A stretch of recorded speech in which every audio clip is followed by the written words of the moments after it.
Zionism, a racist, anti-Semitic and reactionary tool of imperialism. Written by the Communist Party of Great Britain, Marxist-Leninist. Preface. This booklet is comprised of a collection of articles published in Laukar and Proletarian over the last 12 months. Nothing contained in these articles is original or new. People well versed in the origins, the development, and history of Zionism are fully aware of the substance of these articles. However, owing to the suppression by Zionism and its imperialist backers alike of the historical truth about Zionism, the wider masses, including the Jewish masses, were unaware of the true nature of this pernicious ideology, which is racist, anti-Semitic, and reactionary to its core. Zionism is not a Jewish project. It is an imperialist construct and an instrument of its policy to perpetuate its domination of the Middle East through control of its vast mineral wealth, as a market for goods, and as an avenue for investment and export of capital. The Zionist State of Israel is a dagger aimed at the heart of the Arab people's revolutionary democratic movement. Far from being a movement for the liberation of the Jewish masses, it has merely served to subjugate mentally a people who were hitherto the most advanced and in the van of every democratic and socialist movement. Through its collaboration with the Nazis, it assisted in the extermination of hundreds of thousands of innocent Jews, all in the pursuit of the reactionary goal of creating a homeland for Jews in Palestine, a place with which the overwhelming majority of present-day Jews had no connection. While Jews are nowhere in our times an oppressed community, Zionism inculcates among them an aura of victimhood, which it uses as a diversion and a cover for hiding the real victims of its brutal occupation and colonization of Palestine, the denial of the most basic rights to the subjugated Palestinian people, their daily suppression, misery, and humiliation at the hands of the Zionist police and army of occupation. The creation of the State of Israel laid the basis for a 100-year war between Israeli Zionism and its imperialist backers on the one hand, and the Palestinian and wider Arab masses on the other. Being the illegitimate child of imperialist intrigues and crazy Zionist ideology, the artificially constructed Israeli state is bound to prove a historical abortion.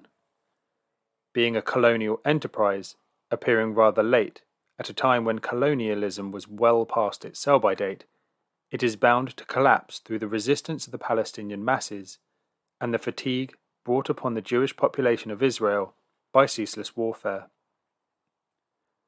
The Zionists and their imperialist patrons are fully aware that the Zionist colossus has feet of clay.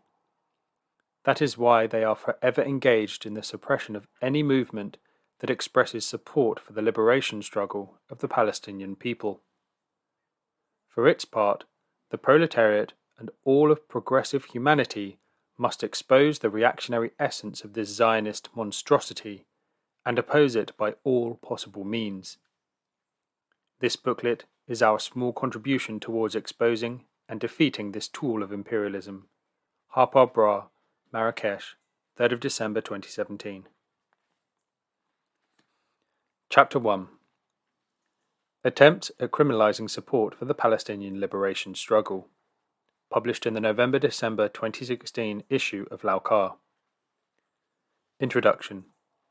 Since September 2015, the Zionist establishment and their imperialist patrons have launched a veritable campaign against what they claim is a phenomenal rise in anti-Semitism. This campaign has been joined by the Blairite wing of the Labour Party, who are out to get rid of Jeremy Corbyn, the moderately left-wing social democratic leader of the Labour Party. Judging by the screaming headlines in the imperialist print media and the airtime given on radio and television to this question, one could be forgiven for thinking that we were back in fascist Germany of 1935 and the Jews were at risk of losing their lives and possessions. The Labour Party, the supporters of Corbyn in particular, according to the leading lights of this campaign, are guilty of being soft on anti-Semitism. Here is a random bouquet of the headlines on this question. Labour's Mayor savages Corbyn. Party star Khan damns leader over anti-Semitism. The Daily Mail, 20th of September 2015. Jeremy Corbyn, impotent as he fails to halt Labour's anti-Semitism. The Telegraph, 16th of March 2016. Labour and the left have an anti-Semitic problem. Jonathan Friedland, The Guardian, 18th of March 2016. Naz Shah, a female Muslim Member of Parliament representing the Bradford West constituency, has been savaged for posting a tongue-in-cheek map of Israel superimposed on a map of the United States with the caption, "Problem solved." This was 3 years ago, and she had merely reposted it from the website of Norman Finkelstein, renowned anti-Zionist Jewish author. The cowardly Labour leadership response was to suspend Miss Shah from her party, while she was obliged to offer profuse and humiliating apologies. Ken Livingstone, former Mayor of London, was viciously attacked for suggesting that Hitler was a Zionist. While the loose use of language by Livingstone leaves a lot to be desired, there is no question that the substance of the argument was on his side, namely, the ideological affinity between Nazism and Zionism. It being the common premise of both these ideologies that Jews were a separate people who did not belong to Germany in this case. Blairite John Mann, MP, having arranged with journalists to witness his histrionics, shouted "Holocaust denier" and "disgusting anti-Semite" at Livingstone. Even the allegedly left-wing Shadow Chancellor, MacDonnell, demanded that Livingstone apologise. Be it said to Livingstone's credit that he stood his ground, refusing to buckle under the barrage of accusations hurled at him. Livingstone, too, was suspended from the Labour Party. Lenny Brenner, the famous Jewish author of Zionism in the Age of Dictators, has established beyond doubt in his book the ideological affinity between Nazism and Zionism, an ideological affinity which was to be the basis of the perfidious Zionist-Nazi collaboration. At the time of its appearance, The Times published a review of Brenner's book, in which Edward Mortimer, the reviewer, described the book as crisp and carefully documented. Now, however, The Times is leading the charge against Livingstone and Corbyn, and anyone else who dares to offend, even if ever so mildly, the Zionist fraternity and its patrons. The charge about a rise in anti-Semitism, especially among the left, is spurious and baseless. It is used by careerists to promote themselves and to preempt any criticism of the truly fascistic state of Israel, created through the expulsion of hundreds of thousands of Palestinians and their continued slaughter, oppression, and expropriation ever since. After announcing his intention to contest the London mayoral election, Labour's Sadiq Khan launched a frontal attack on Corbyn for his supposed links to quote-unquote terrorist groups and his support for quote-unquote extremist Palestinian groups, which, he argued, could inspire attacks on Jews in Britain. He repeated subsequent accusations of anti-Semitism against the Oxford University Labour Club for no greater sin than that of giving support to the Israeli Apartheid Week. Norman Finkelstein, in an interview at the height of his latest controversy, made this perceptive observation, quote, "These campaigns occur at regular intervals, correlating with Israel's periodic massacres and consequent isolation." End quote. Following the last major Zionist war on Gaza, which killed over 2,000 Palestinians, a quarter of them children, and in which tens of thousands of residential properties were destroyed and whole families wiped out, the Zionists received a bad press. Even the imperialist propaganda organs were obliged to give a modicum of coverage to the victims of the Zionists' fascist blitzkrieg. Since then, the BDS, Boycott, Divestment and Sanctions campaign, has gathered traction. People are more aware of Zionist atrocities and Palestinian suffering. No longer do the Zionists enjoy favourable opinion among ordinary people, even in the imperialist countries. In the circumstances, various quote-unquote dull-witted creeps, to use the apt words of Finkelstein, personified by Jonathan Friedland, a Blairite hack who regularly plays the anti-Semitic card, initiate campaigns for the sole purpose of diverting attention away from the real suffering of the Palestinian people, which, inter alia, have the effect of poisoning relations between Jews and Muslims. Such campaigns, be it said in passing, have the effect of besmirching the victims of the Nazi Holocaust. The fact is that, according to reliable opinion polls, while a mere 7% of the British public are prejudiced against Jews, a whopping 60% are also prejudiced against Muslims, and a similar proportion against the Roma. Everywhere, remarks Finkelstein correctly, Jews are prospering as never before, proof enough of them not being victims of an allegedly monumental anti-Semitic campaign. Quote, "It is long past time that these anti-Semitism mongers crawled back into their sewers, but not before apologising to Naz Shah and begging her forgiveness." End quote. It is unlikely that the Zionists and their supporters will take Finkelstein's sane advice. In fact, the more isolated they become, the more truculent their behaviour, and the more extreme their demands. The president of the Board of Jewish Deputies in Britain, Jonathan R. Cush, absurdly asserts that, quote, "there is a problem of anti-Semitism on the far left, which now eclipses anti-Semitism that we have always seen coming from the far right." End quote. This was in the middle of March 2016. A few days later, he demanded that, quote, "Israel should be included in the definition of anti-Semitism by Europe," end quote, and that any hatred of Israel should be characterized as a manifestation of anti-Semitism. The anti-Semitism mongers not only invent anti-Semitism in places where it has little presence, they completely overlook the barely disguised fascism of the Zionist rulers of Israel. On the 8th of March, the then Israeli foreign minister, he has since been given the defense portfolio, talking about disloyalty of Palestinian citizens of Israel, said, quote, "Whoever is with us should get everything. Those who are against us, there's nothing to be done. We need to pick up an axe and cut off his head. Otherwise we won't survive." End quote.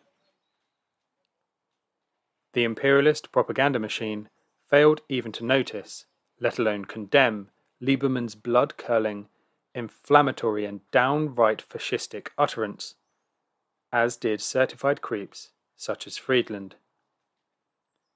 The only course open to anti-Zionists is to expose Zionism for what it really is, namely a racist and anti-Semitic, yes, anti-Semitic, ideology, and a reactionary tool in the hands of imperialism. It is in furtherance of this course that Laukar has resolved to publish articles by way of this exposure. The first of these articles, printed in this issue, concentrates on the racism of this ideology and its affinity to Nazism on the Jewish question. Informed readers are, in all likelihood, only too well aware of this fact, but there are others who know next to nothing about it. It is to be hoped that our articles will get a wide circulation, and thus further the cause of fighting against this pernicious ideology, which is as harmful to the masses of Jewish people as it is to the masses of Palestinian people, and humanity at large. Chapter 2. Zionism, a Racist Ideology, published in the November-December 2016 issue of Laukar. Zionism is not now, nor was it ever, coextensive with either Judaism or the Jewish people. The vast majority of Hitler's Jewish victims were not Zionists. The majority of Polish Jews repudiated Zionism on the eve of the Holocaust, and in September 1939 abhorred the politics of Menachem Begin, one of the leaders of the self-styled Zionist revisionist movement in Warsaw. There cannot be the slightest confusion between the struggle against Zionism and hostility to either Jews or Judaism. In 1895, Theodor Herzl, the founder of Zionism, published Jewish State. This book laid the basis for the Zionist movement. Believing anti-Semitism to be unbeatable and natural, Zionism never fought it. Instead, it sought accommodation with it, and pragmatic utilization of it for the purpose of obtaining a Jewish state. Overcome by his own pessimism, Herzl completely misunderstood the Dreyfus case, in which a French military officer of Jewish origin, Alfred Dreyfus, was wrongly charged with treason. The secrecy of his trial and Dreyfus's courageous insistence on his innocence made a lot of people believe that injustice had been done. As a result, there was a deluge of Gentile support for him. The French intelligentsia rallied to his side, as did the working class movement. Eventually, Dreyfus was vindicated, the right wing of French society and the church were discredited, and the army top brass besmirched. Anti-Semitism in France was driven into irrelevance until the conquest of France by Hitler's army. And yet Herzl, a prominent Viennese journalist, could see the Dreyfus affair only as a defeat, and never as a rallying cry in the fight against anti-Semitism. He was incapable of understanding the significance of the wave of Gentile sympathy for the Jewish victim. He did not see fit to organize a single demonstration in defense of Dreyfus. Following the victory of the struggle in defense of Dreyfus, French Jewry quite rightly saw Zionism as irrelevant. For this, Herzl savaged them in his diary, revealing in the course of doing so his die-hard anti-socialist reactionary views. Quote, "They, the Jews, seek protection from the socialists and the destroyers of the present civil order. Truly, they are not Jews anymore. To be sure, they are not Frenchmen either. They will probably become leaders of European anarchism." End quote. The views expressed by Herzl in Der Judenstaat, the Jewish state, had in fact already been expressed by two Russian Jews, Perez Smolenskin in 1873 and Leo Pinsker, 1882. Herzl's particular contribution was the building of an organization, the World Zionist Organization, which held its first Congress in 1897 in Basel, Switzerland, to negotiate with imperialism for the creation of a Jewish national state. He negotiated for it unsuccessfully with the ultra-reactionary Sultan Abdul Hamid II of Turkey, with Wilhelm II, the German Kaiser, with the Tsarist regime through the Count Sergei Witt, finance minister, and the Minister of the Interior, Vyacheslav von Pelv, responsible for organizing anti-Jewish pogroms in Russia. Herzl's proposals were always tailored to please the ears of the particular autocrat or representative of a particular imperialism with whom he was happened to be having an audience. In every case, quote, he presented his project in a manner best calculated to appeal to his listener. To the Sultan, he promised Jewish capital. To the Kaiser, he undertook that the Jewish territory would be an outpost of Berlin. To Chamberlain, the British colonial secretary, he held out the prospect of the Jewish territory becoming a colony of the British Empire. End quote. The Zionist leadership, beginning with Herzl, was clear about two things. First, that their project could only succeed with the backing of a dominant great power. Second, that its goal could only be achieved by bypassing the Palestinians, not through any understanding with them. As the dominant great power in the Middle East changed several times during the 20th century, Zionism suitably shifted its allegiance in pursuit of its reactionary aim of a Jewish homeland in Palestine. Zionism held great attraction for the imperialist, reactionary, and anti-Semitic regimes.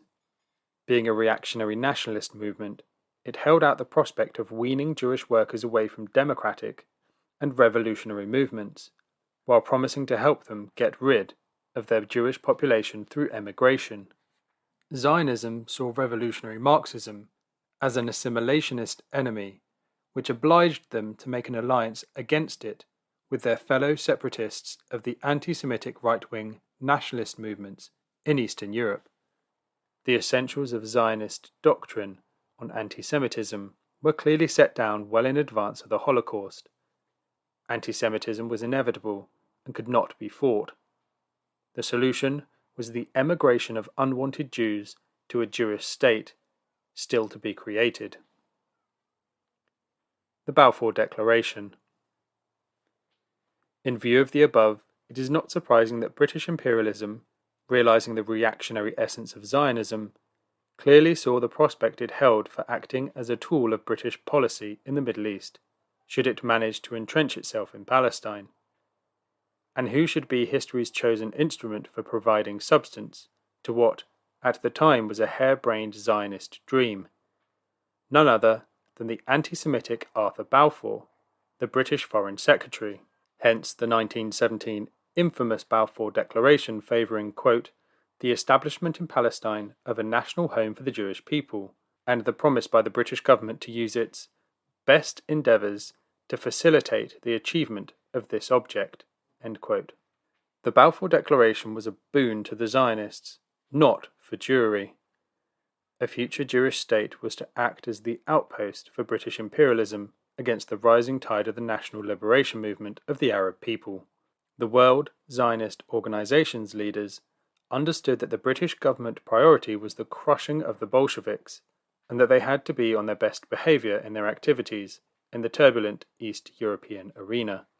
Churchill saw the struggle unfolding, quote, between the Zionist and Bolshevik Jews as little less than a struggle for the soul of the Jewish people. End quote. Zionism was willing to cooperate with Britain in spite of British involvement with the White Russian pogromists. Herzl's successor, Chaim Weizmann, appeared at the Versailles Conference on the 23rd of February 1919, where he pronounced the traditional line on Jewry shared by both anti-Semites and Zionists. It was not the Jews who really had problems, it was the Jews who were the problem. Zionism offered itself to the assembled capitalist powers as an anti-revolutionary movement. Zionism, he declared, would, quote, transform Jewish energy into a constructive force instead of being dissipated in destructive tendencies. End quote.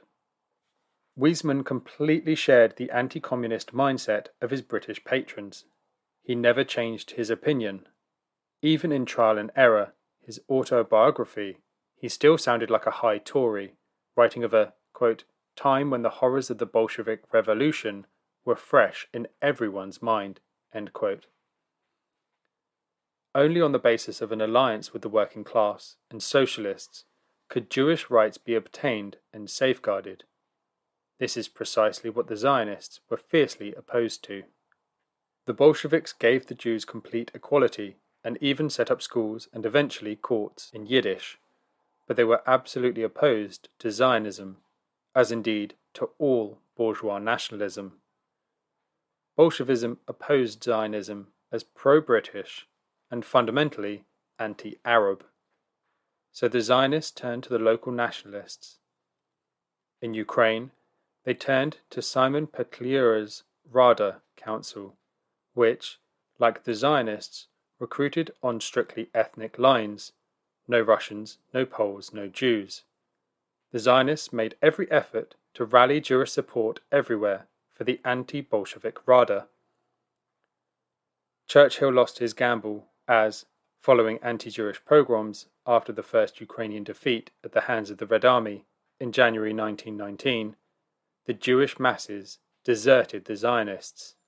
The ideological affinity between Zionism and anti-Semitism, the Zionist hostility to assimilation and Marxism, could not but incline it towards an alliance with anti-Semitic nationalists and imperialism. It was not for nothing that Balfour facilitated Zionism's entrenchment in Palestine. But for the support of the British during the early years of the Mandate, the Palestinians would have had not the slightest difficulty pushing Zionism out. World Zionist Organization's policies were continued under Weizmann during the Hitler years. Blutt and Boden.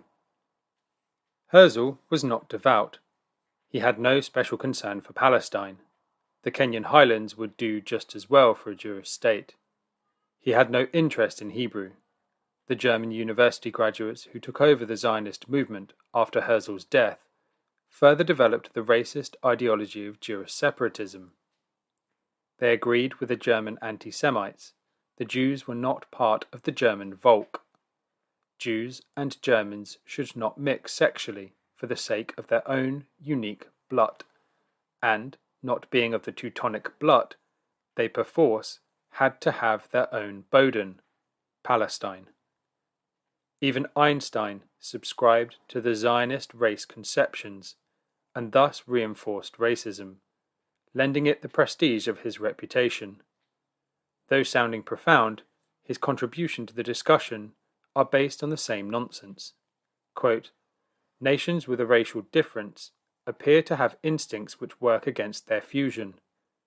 The assimilation of the Jews to the European nations could not eradicate the feeling of lack of kinship between them and those among whom they lived. In the last resort, the instinctive feeling of kinship is referable to the law of conservation of energy. For this reason, it cannot be eradicated by any amount of well-meant pressure. End quote. Zionists believe that because they lacked their own Boden, the Jews were Untermenschen, and therefore, for their hosts, little more than leeches, the world pest. If one believes in the validity of racial exclusiveness, it is difficult to object to anyone else's racism. If it is impossible for any people to be healthy except in their own homeland, then one cannot object to anyone else excluding aliens from their territory. Zionist Blut and Boden theory provided an excellent rationale for not fighting anti-Semitism on its home ground. It was no fault of the anti-Semites. It was because of the Jews' own misfortune of being in exile. By this logic, the loss of Palestine was the root cause of anti-Semitism. Therefore, in the regaining of Palestine lay the only solution to the Jewish question. In view of this, it is difficult to understand the gullible reader of a Nazi newspaper who concluded that what was said by the Nazis and agreed to by the Zionists had to be right. Quote, any Jewish movement that prattled about with the naturalness of anti-Semitism, observed Lenny Brenner, would just as naturally seek to come to terms with the Nazis when they came to power. End quote. German Zionism, through the Zionist Federation of Germany, turned away from the society in which Jews lived.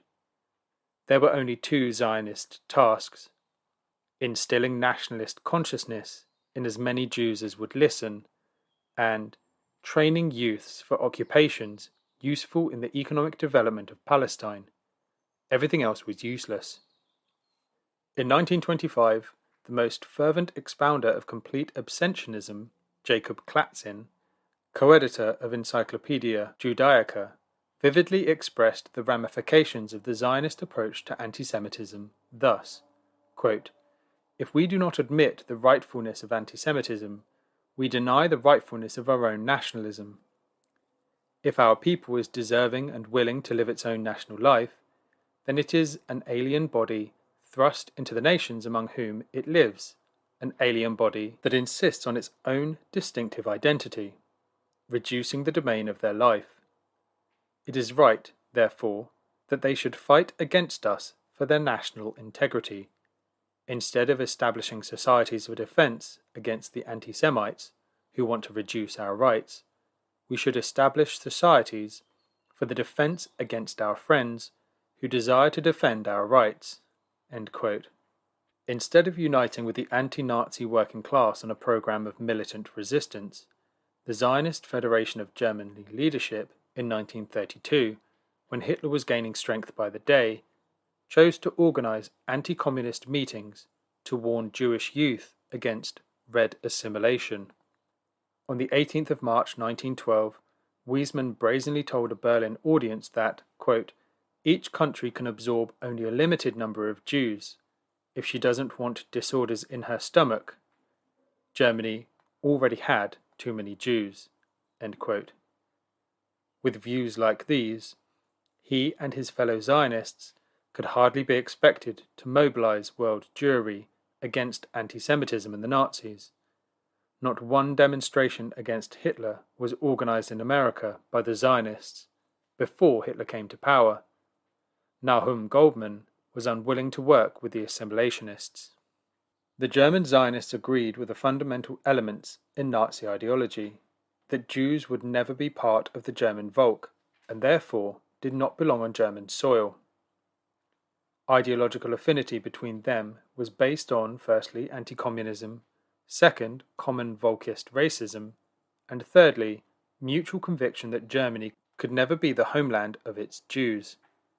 Because of this ideological affinity between Zionism and Nazism, the Zionist Federation of Germany, believing that it could induce the Nazis to support them, solicited the patronage of Hitler repeatedly after 1933. In early March 1933, Julius Streicher, the editor of Der Stürmer, declared that as of the 1st of April, all Jewish stores and professionals would be boycotted.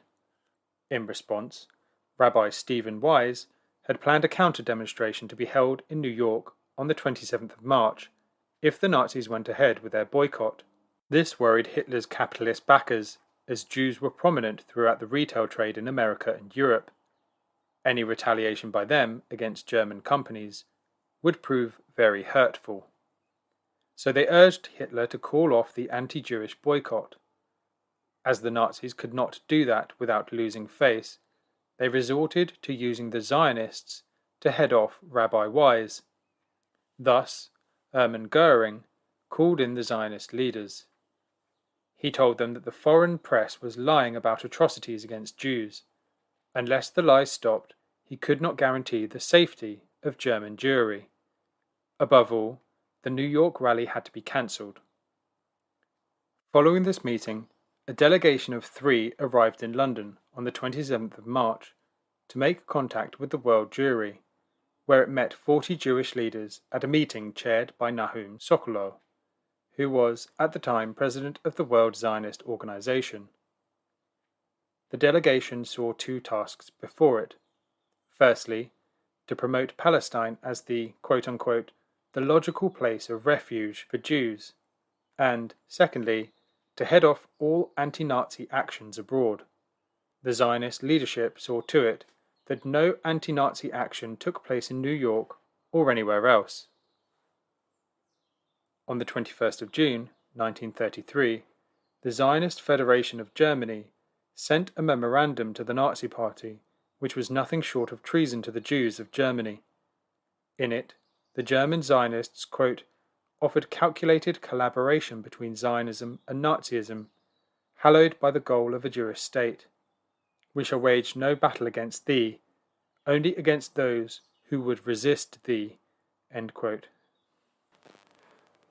All this was taking place in complete secrecy behind the backs of the Jewish people, who knew nothing about the disgraceful machinations of the Zionist leaders, acting, allegedly, in the name of the Jewish masses.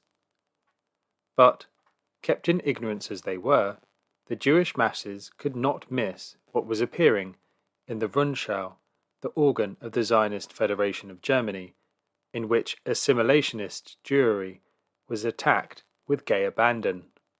Its editor, Robert Welch, took the occasion of the 1st of April boycott to lay into the Jews of Germany in an editorial, quote, "Wear the yellow badge with pride," end quote. It blamed the Jews for their misfortunes, saying inter alia, quote, "Because the Jews do not display their Jewishness with pride, because they wanted to shirk the Jewish question, they must share the blame for the degradation of the Jewry." End quote. Just at the time when the Nazis were busy throwing communists, socialists and trade unionists into concentration camps, Welch attacked left-wing Jewish journalists as, quote-unquote, Jewish buffoons.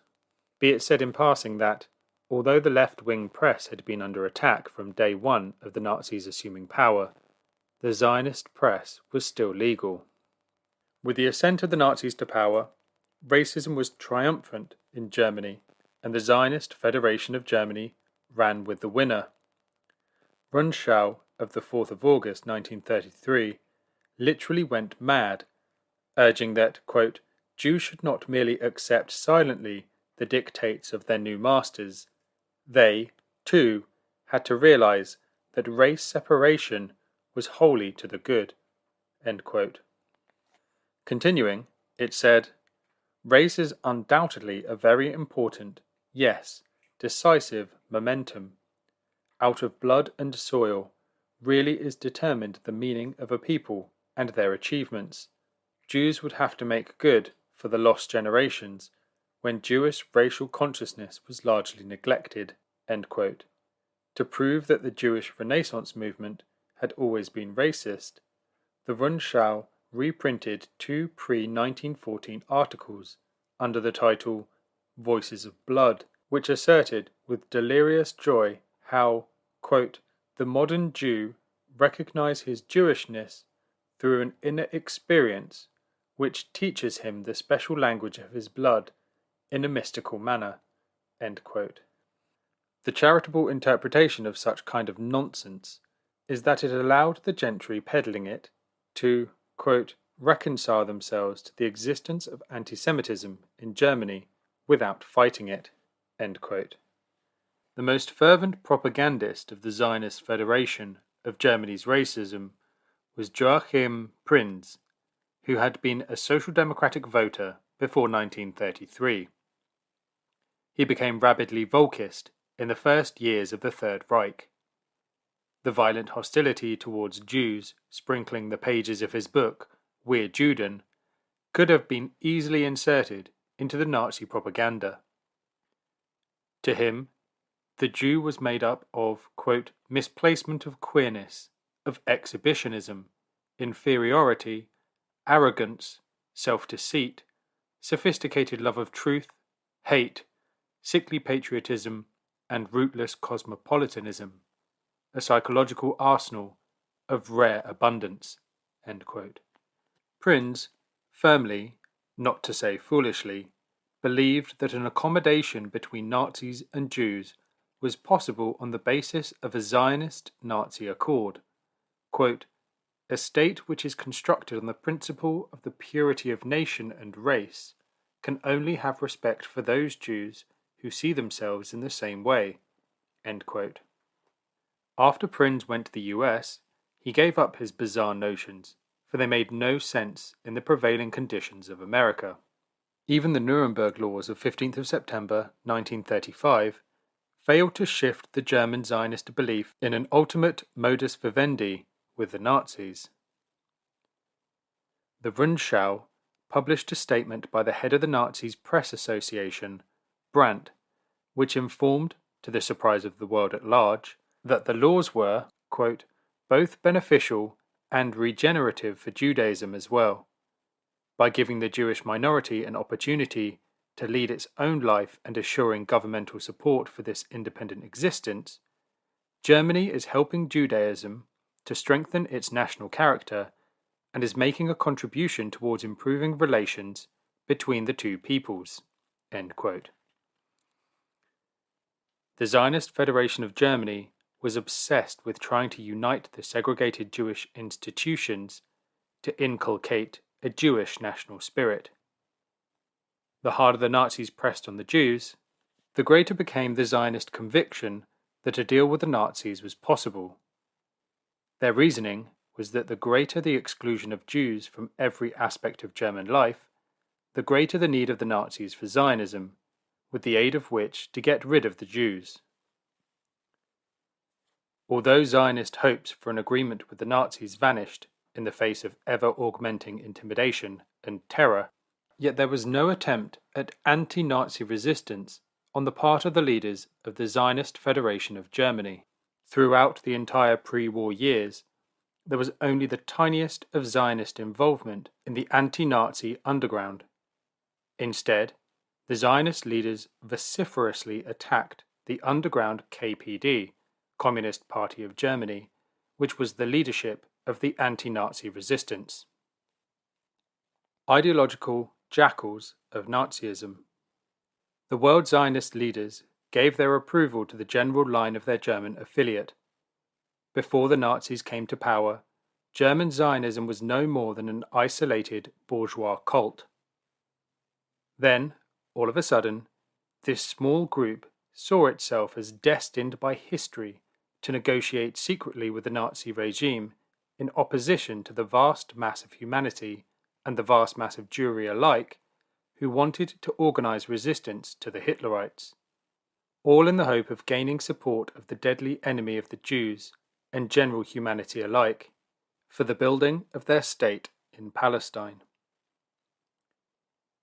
Mere cowardice on the part of the Zionist leadership of the Zionist Federation of Germany does not go far enough to explain the pro-Hitler evolution of Zionist racism, nor does it explain the World Zionist Organization's endorsement of their stance.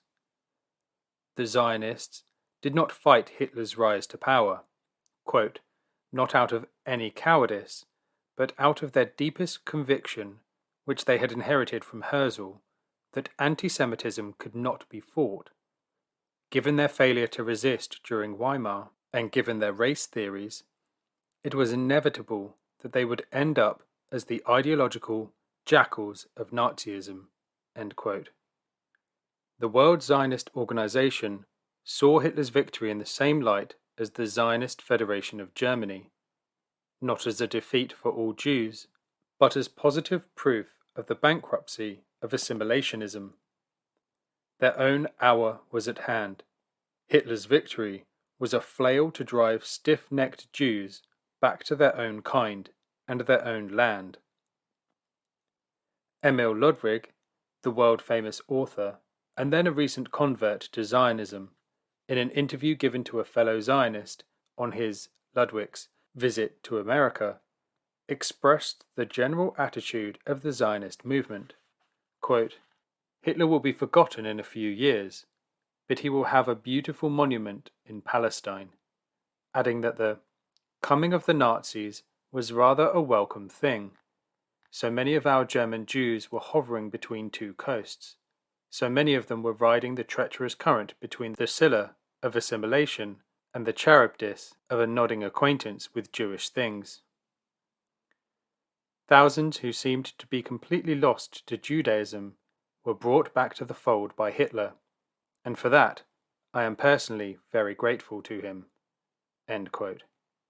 Ludwig's views were exactly the same as those of such veterans as the much acclaimed Chaim Nachum Bialik, at the time considered as the poet laureate of Zionism. Because of his reputation, his statements enjoyed wide circulation among the Zionists as well as their left-wing enemies. Hitlerism, he held, had saved German Jews from annihilation through assimilation. Like many of the Zionists, Bialik thought of the Jews as something of a superior race. Quote, I, too, like Hitler, believe in the power of the blood idea. End quote. By 1934, Zionism claimed a worldwide membership of over 1 million. The Haavara. In early May 1933, Chaim Arlosoroff, the political secretary of the Jewish Agency, reached a preliminary understanding with the Nazi authorities to allow Zionist émigrés to transfer some of their wealth out of Germany into Palestine in the form of farm machinery. On the Nazi side, the motivation was to weaken and defeat, through dissension within world Jewry, any resolution boycotting German goods at the then impending Jewish conference in London and, into the bargain, push a few thousand Jews out of Germany. This coincided with the Zionists' aims of getting German Jews, especially the young and sturdy, to Palestine and to acquire funds for the project of building a Jewish state in Palestine. Arlosoroff visited Berlin again in June, returning to Tel Aviv on the 14th of June, where, 2 nights later, he was assassinated for his dealings with the Nazis. That, however, did nothing to retard the World Zionist Organization's accommodation with the vile Nazi regime, which announced the conclusion of the Zionist-Nazi Pact on the 18th of June, just in time for the 18th Zionist Congress in Prague. In view of the Jewish hostility to this notorious pact, known as the Haavara, or Transfer Agreement, the World Zionist Organization leadership tried to protect itself by resorting to outright lying to the effect that the executive of the World Zionist Organization had played no part in the negotiations leading to this agreement with the Nazi government. Literally, nobody believed this barefaced lie. The controversy over this agreement continued until 1935, among recriminations. All the same, the Haavara grew to become a sizable banking and trading house with 137 specialists in the Jerusalem office at the peak of its activities. It was used by the Nazis as an instrument for weakening the boycott movement through damaging the considerable political and economic strength of the Jewish community by using dissension within its ranks, a notorious scheme with which the Zionist leadership went along willingly, even enthusiastically. Moshe Bielenson, who, in 1922, had been a member of a delegation that pledged Italian Zionism's loyalty to Mussolini, presented a spirited theoretical defense of the Zionist-Nazi Pact, saying that, quote, "Verily, the 18th Congress of the World Zionist Organization had the courage to destroy the assimilationist tradition and appeals to others. For generations we have fought by means of protests. Now we have another weapon in our hand, a strong, trusty, and sure weapon, the visa to Palestine." End quote. Thus, it is clear that to the Zionists, the land of Israel had assumed greater significance than the urgent needs for survival of the Jewish people. To them, emigration to Palestine had become the sole means for the survival of the Jewish people. The millions of Jews around the world, the real Jewish people, were reduced to no more than a pool out of which they would pluck out some young Jews to build their state. Jews elsewhere, in their perverse thinking, would either be driven out, as in Germany, or assimilated, as in France. It's hardly to be surprised at that with such a warped perspective on the question of survival of the Jewish people, the Zionists were increasingly driven to seek cooperation with the Nazis in an effort to bring about the realization of their vision. Writing on the 3rd of July 1935 to Arthur Ruppin, director of the colonization department in Palestine, in the context of the then impending Lucerne Congress of the World Zionist Organization, Chaim Weizmann advised the German question be not discussed at it, for such a discussion would prove, quote, dangerous to the only positive thing we have in Germany, the intensified Zionist movement. We, being a Zionist organization, should concern ourselves with a constructive solution to the German question through the transfer of the Jewish youth from Germany to Palestine, rather than the question of equal rights of Jews in Germany. End quote. Louis Namier, an erstwhile political secretary of the World Zionist Organization and a major historian of the British aristocracy, had prefaced Ruppin's book. Knowledgeable Zionists, including Nahum Goldman, quite correctly saw him as an intense Jewish anti-Semite. Such was his devotion to the gentry that he despised Jews as the epitome of capitalism, of a vulgar trade. Quote, not everyone, he wrote, who feels uncomfortable with regard to us must be called an anti-Semite, nor is there anything necessarily and inherently wicked in anti-Semitism. End quote. Doubtless, the most glaring example of the World Zionist Organization leadership's unwillingness to offer resistance to the Nazis was the following statement by Weizmann, quote, the only dignified and really effective reply to all that is being inflicted upon the Jews of Germany is the edifice erected by our great and beautiful work in the land of Israel. Something is being created that will transform the woe we all suffer into songs and legends for our grandchildren." End quote. The Presidium of the Lucerne Congress successfully maneuvered to keep all serious discussion of resistance to the Nazi regime off the floor of the Congress.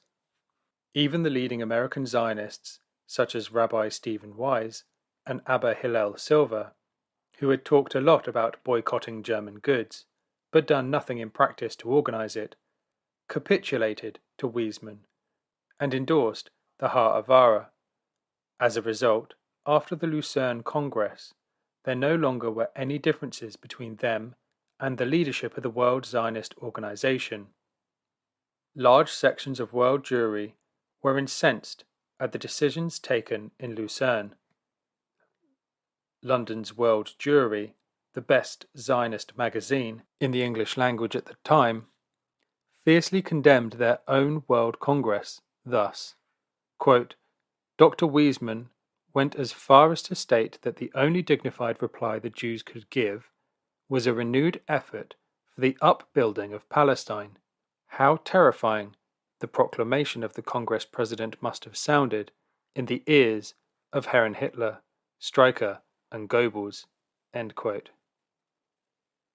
Going further, the Zionist leadership had secretly organized the extension of the Haavara system to other countries. Through the creation of the International Trade and Investment Agency, Intria, Bank in London, it proposed to organize the sale of German goods directly to Britain. The Nazi regime had the satisfaction of this further demoralization of the forces advocating the boycott, for it was the chief beneficiary of the Haavara. Not only did it help the Nazis to get rid of some Jews, but, more importantly, it was of tremendous value, providing, as it did, the perfect rationale for all those who wanted the trade with Nazi Germany to continue. In Britain, Sir Oswald Mosley's newspaper, The Black Shirt, could barely contain its delirious joy. Quote, "Can you beat that? We are cutting off our nose to spite our face, and refuse to trade with Germany in order to defend the poor Jews. The Jews themselves, in their own country, are to continue making profitable dealings with Germany themselves. Fascists can't better counter the malicious propaganda to destroy friendly relations with Germany than by using this fact." End quote. Basis for Zionist-Nazi collaboration. While the World Zionist Organization's bourgeois leadership was busy making deals with the Nazis, thousands of Germans, many Jews among them, were heroically fighting in Spain against Hitler's Condor Legion and Franco's fascist army. All the Haavara did was to demoralize the Jews and non-Jews alike, and undermine the forces willing and ready to resist the Nazis. It effectively removed the million-strong Zionist movement from the front line of the anti-Nazi resistance. For the World Zionist Organization, instead of resisting the Hitlerite fascists, sought to collaborate with them. After the war and the Holocaust, a contrite Nahum Goldman, tortured by his own shameful role during the Hitler years, wrote of a dramatic meeting with the Czech foreign minister, Edward Benes, in 1935. Goldman's graphic account of Benes's warring to the Jews says everything that needs to be said on the Haavara and the totally shameful failure, or rather the unwillingness, of the World Zionist Organization to offer and organize resistance to the Nazis. Quote, "Don't you understand," he shouted, "that by reacting with nothing but half-hearted gestures, by failing to arouse world public opinion and take vigorous action against the Germans, the Jews are endangering their future and their human rights all over the world?" I knew Benes was right. In this context, success was irrelevant. What matters in a situation of this sort is a people's moral stance, its readiness to fight back instead of helplessly allowing itself to be massacred." End quote. The dominant ideologist on the Jewish question was the Baltic German refugee Alfred Rosenberg, who had developed his theories while still in his native Latvia. He, correctly, was of the opinion that Zionist ideology served wonderfully as a justification for depriving Germany's Jews of their rights, and that, perhaps, there was the possibility of future use of the movement for the promotion of Jewish emigration.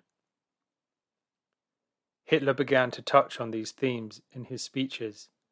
On the 6th of July 1920, he stated that Palestine was the proper place for the Jews, where alone they could hope to get their rights. For Hitler, the validity of Zionism only lay in its confirmation that Jews could never be Germans. No better proof could be adduced of, quote, Zionism's classic role as an outrider to anti-Semitism, end quote, than Hitler's own statements on the subject in his Mein Kampf. The SS became the most pro-Zionist element in the Nazi Party.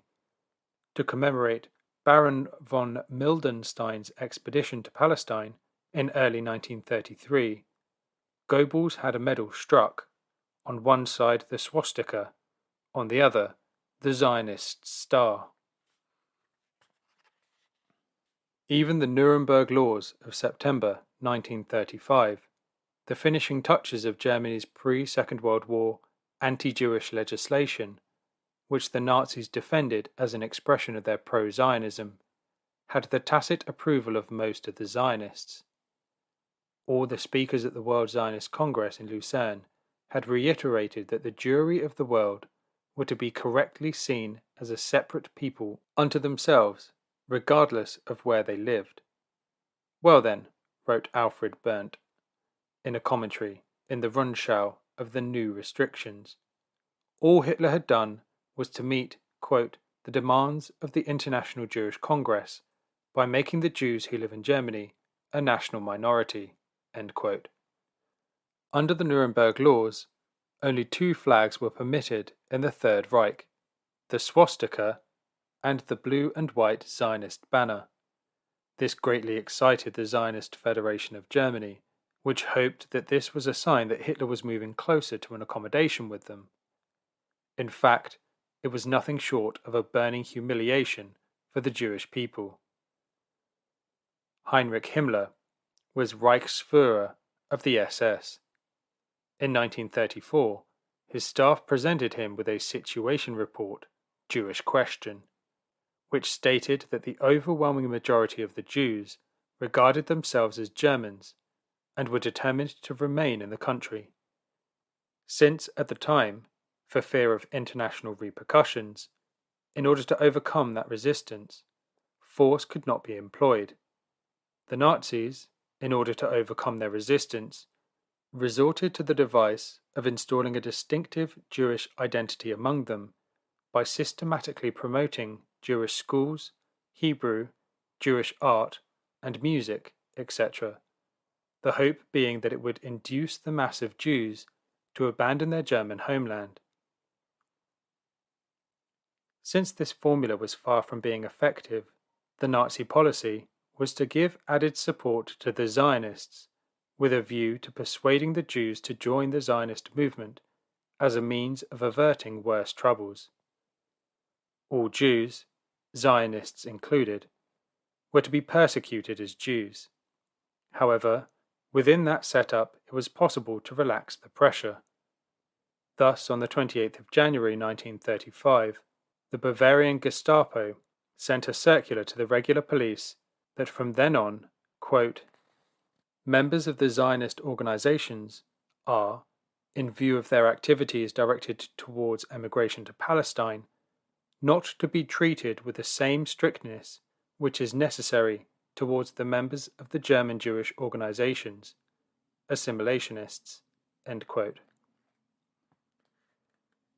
The pro-Zionist Nazi policy did not bring about the desired outcome, for the World Zionist Organization had little interest in the vast majority of German Jews, as these were not Zionists, spoke no Hebrew, were not young enough, and were not possessed of the right trades.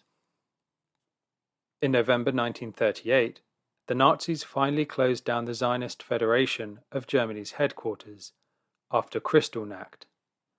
For their dreadful conduct, the Zionists could not even assert that they had been deceived by Hitler, for his race theories and views had been there in plain German since 1926. The Zionists ignored the elephant in the room, namely, that Hitler and his party hated all Jews. The Zionists chose to ignore this fact, for they, quote, were simply reactionaries who chose to emphasize the points of similarity between themselves and Hitler. They convinced themselves that because they too were racists against mixed marriage and believed that Jews were aliens in Germany, because they too were opposed to the left, that these similarities would be enough to make Adolf Hitler see them as the only honest partners for a diplomatic détente. End quote. Instead of accusing everyone at the slightest opportunity of being anti-Semitic, the Zionists should look into their own ideology and the entire course of the development of the Zionist movement.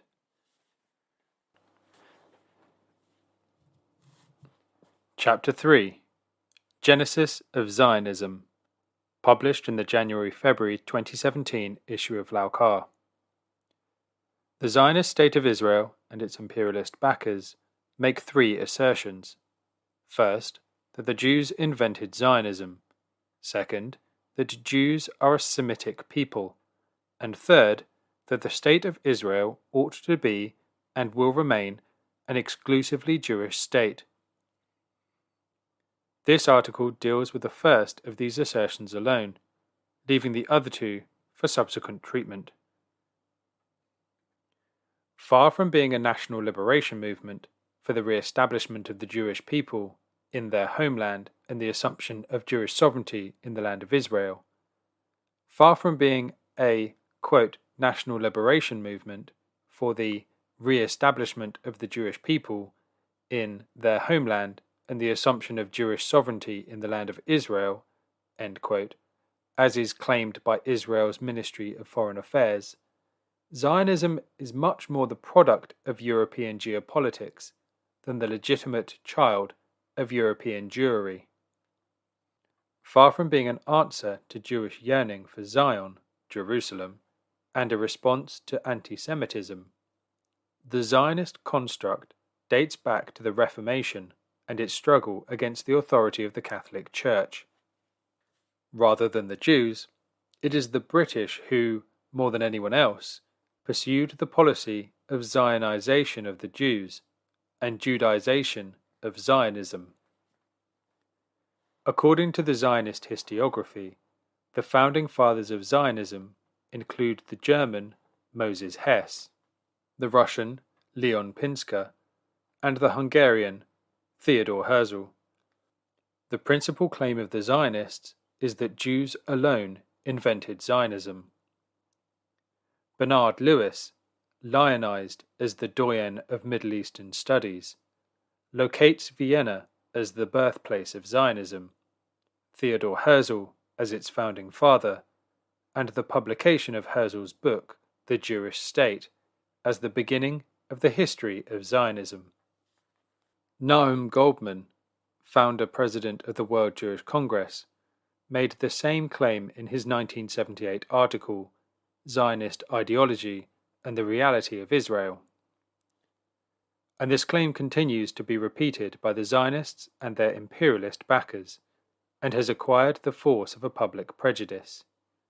Anyone who challenges this narrative faces the charge of anti-Semitism from the camp of Zionism and its powerful supporters. The fear of being characterized as anti-Semitic accounts for a great number of people who know better, maintaining silence on this question. Yet somehow the truth must be asserted, and the truth is that, beginning with the Reformation, various schemes of colonial restoration, Zionist colonization of Palestine, were the brainchild of and developed by non-Jewish Europeans, religious as well as atheist, long before the time of Theodor Herzl, 1860 to 1904. Herzl's appearance on the scene merely marked the beginning, a small beginning at that, of the Zionization of the Jews themselves, and their participation in what initially and essentially was a non-Jewish idea of Zionism.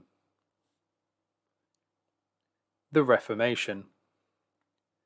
The Reformation gave the call for the Bible to replace the Pope as the ultimate spiritual authority. Prior to that, the notion of Jewish return to Palestine and the concept of a Jewish nation was alien to conventional Catholic thought. The Reformation invented these ideas and formulated a theological construct which included Jewish conversion to Christianity as a prelude of the second coming of Christ, stressing the Palestinian origins of Christianity, partly as a means of knocking down the pretensions of Roman Catholicism. The Protestants laid greater emphasis on the Old Testament, biblical Israelites, and Jerusalem, in contradistinction to the New Testament, the Pope, and Rome. At the same time, principal European powers were in competition for the use of Jews and Judaism to provide a religious cover for schemes of colonizing the Holy Land, which lay at the heart of the rotting Ottoman Empire and the emerging Arab world. The founder of the Reformation, Martin Luther, 1483 to 1546, was the first to show political and theological interest in the Jews. In his pamphlet, That Jesus Christ Was Born a Jew, 1523, he characterized the Jews as the true blood heirs of the biblical Israelites and the blood relatives of Jesus. In another act of defiance towards the Pope and the Catholic Church, he caused the removal of the Old Testament of the books Protestant Apocrypha, which were not accepted by the Jewish canon as part of the Hebrew Scriptures. Cromwell. Protestant Judeophile tendencies, begun with Luther in Germany in 1523, continued to take root in Anglican England.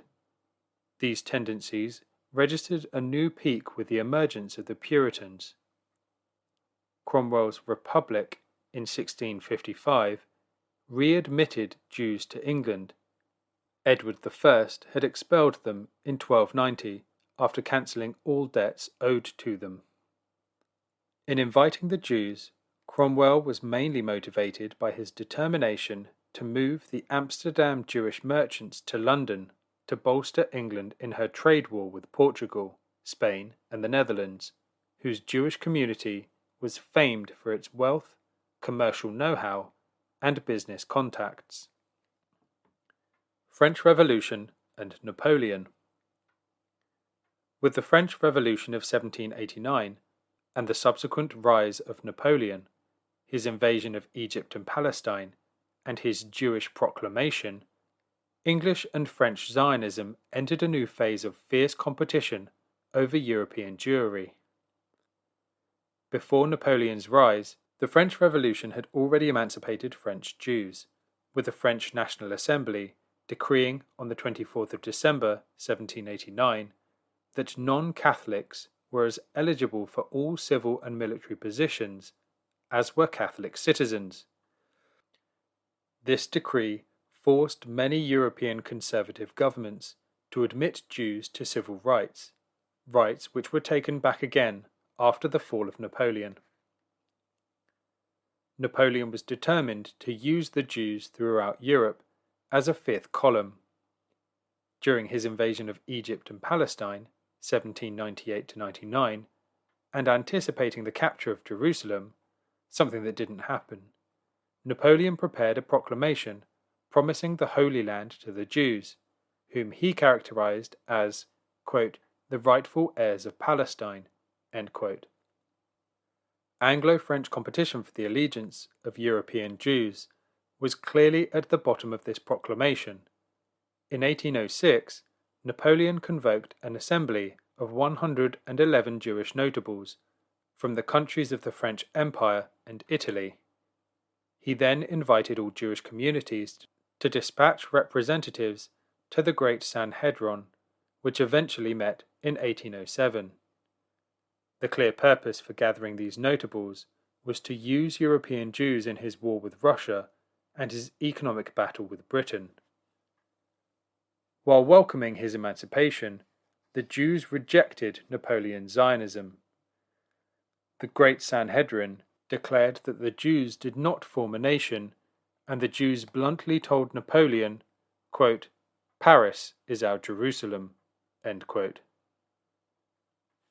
All the same, Napoleon's endeavours in regard to the Jews were to become blueprints and forerunners of the London Society for Promoting Christianity Among the Jews, 1809, Leo Pinsker's ideas of a Jewish National Congress, and Herzl's schemes for a society of Jews. From the time of the Reformation to the rise of the power of Napoleon III in France, there were no Jewish leaders in the Zionist movement. All British and French attempts to recruit them were complete failures. The non-Jewish origin of Zionism is further clear from the stark fact that the ideas of the Restoration developed first in Britain, which had hardly any Jewish population, rather than in Germany, Poland or Russia, home to most of European Jewry.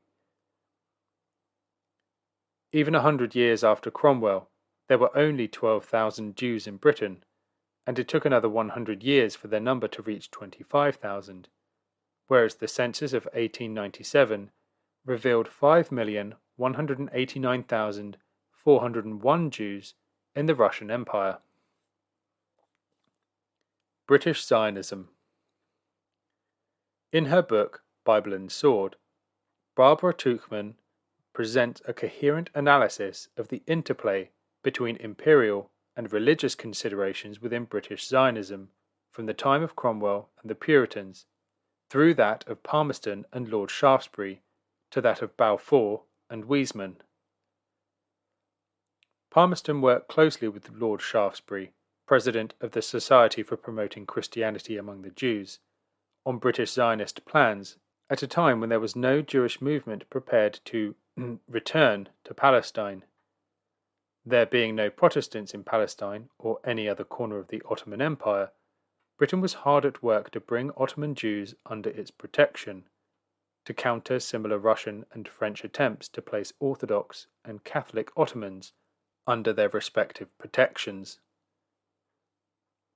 In March 1838, Britain appointed a vice-consul to Jerusalem, with jurisdiction over, quote, "the whole country within the ancient limits of the Holy Land." End quote. This was the first step of a meticulously worked-out plan by Britain to use Jews for imperial domination. British Zionism faced a serious problem, namely, the voice of anti-Zionist Jews, represented in the cabinet by Edwin Montagu, the Secretary of State for India, and expressed in the press by Alexander and Montefiore, respectively, the President and Secretary of the Jewish Board of Deputies. British Jewish leaders persisted in considering, quote, Zionism as a mad delusion of an army of beggars and cranks that could only serve to undermine their hard-won rights of citizenship in Western countries. With the difficulty of politically persuading the Jews, the London Society for Promoting Christianity Among the Jews began to Judaize Zionism and Zionize the Jews, with more focus on Russian and Eastern European Jews. The society aimed to teach the Jews their own holy books. It had an eye on the world's entire Jewry, estimated to be around 6 million in 1871. End quote. George Gawler. Following earlier failures to involve the Jews in the Zionist project, Britain enlisted the services of Lieutenant Colonel George Gawler, 1796 to 1869, a committed Christian who had served as governor of South Australia from 1838 to 1841. During his term, he had settled British convicts to the tune of 180 a month. With his experience in colonial settlement, he was expected to facilitate the establishment of Jewish colonies in Palestine. He visited the Holy Land in 1849, retired from the army in 1850, and founded the Association for Promoting Jewish Settlement in Palestine, which evolved into the Palestine Fund in 1852. Gawler was the first Zionist to articulate the Zionist myth that, quote, Palestine is a land without a people, waiting for the Jews, a people without a land. End quote. Great Britain, he said, ought to gain, quote, protection for and give protection to all Israelites who desire to establish themselves in depopulated Palestine, and should prepare the Jews for their future station by political elevation in England. End quote. Quote, with the advent of steam navigation, dependent on frequent ports of call for recoaling and the completion of the Suez Canal, Zionism and the interests of world commerce began to link the establishment of depots and settlements along the route to India and China with the establishment of a Jewish state in Palestine. End quote. Suez Canal and the security of India. This trend was strengthened still further with the purchase of shares by Britain in the Suez Canal. Thanks to deft footwork by the British Prime Minister, Benjamin Disraeli, British Zionist arguments and Gawler's idea regarding the political elevation of the Jews received a boost with publication by George Eliot of the novel Daniel Deronda, 1876, which presented the Jews as good and moral nationalist heroes, in contrast with their previous image as, quote, Christ killers, apostates, moneylenders, exotic foreigners, and poor immigrants. End quote. Just like Luther's pamphlet that Jesus Christ was born a Jew, Daniel Deronda stressed that the Jews were descendants of the biblical Israelites and that, quote, a whole Christian is 3/4 a Jew. End quote. Some even went as far as to claim that Deronda created a Jewish nationalist spirit for Zionism and a model of inspiration for Herzl. Non-Jewish Zionism came into existence in England long before the appearance of Jewish political Zionism. Some of the most ardent supporters of Zionism were Englishmen who visualized the creation of a Jewish state in Palestine as an instrument for serving British geopolitical interests. Self-interest was combined, at least at the beginning, with religious obscurantism. In this scheme, although religious dogma and commercial profit nestled cheek by jowl, commercial profit took precedence. For instance, in allowing the readmission of Jews who had been expelled by Edward I, Cromwell was primarily motivated by self-interest. The English Civil War had adversely affected England's position as a trading and maritime power. The British business and commercial class, almost exclusively Puritan and thus doctrinally very close to Judaism, was especially jealous of the Dutch, who had grabbed the opportunity offered by the English Civil War to gain control of the Near and Far Eastern trade routes, and the Dutch Jews were particularly active in the expansion of Dutch trade during the period of the Civil War. Cromwell agreed to the readmission of the Jews precisely at the time he was busy in a series of trade wars with Portugal, Spain, and the Netherlands, a country which had a considerable Jewish community known for its wealth, commercial acumen, and international contacts, not to mention considerable amounts of capital that Jews would bring with them. With British overseas expansion during the following century, the question of Jewish restoration in Palestine became increasingly entwined with imperial considerations, and the religious dogma serving as a screen for British imperial interests in Palestine. Shaftesbury and Palmerston. At the start of the 19th century, Britain underwent an evangelical revival. The British ruling class, shaken to its foundations by the French Revolution, which it regarded as the result of rationalism, returned to the Bible and its prophecies, and acceptance of the Bible as God's word. The chief propagator of this dogma was Lord Shaftesbury, who regarded himself as the evangelical of the evangelicals. He was the one who had the vision of a Jewish state in Palestine, and occupies a pivotal place in the tradition of non-Jewish Zionism. Although, based on alleged biblical prophecies and their fulfillment, Shaftesbury preached his dogma at a politically convenient time. Jewish settlement in Palestine had become a desirable goal for Britain. The strategic location of Palestine, on the route to India via Syria, invested it with the importance that it deservedly received at British hands. Sensing the threat to the security of India from France and Russia, the British ruling class pursued the policy of settling Palestine with people who would look favourably upon British imperial interests. Thus began, quote, the curious union of empire policy with a sort of paternalistic Christian Zionism, which is evident in British policy in succeeding generations. End quote.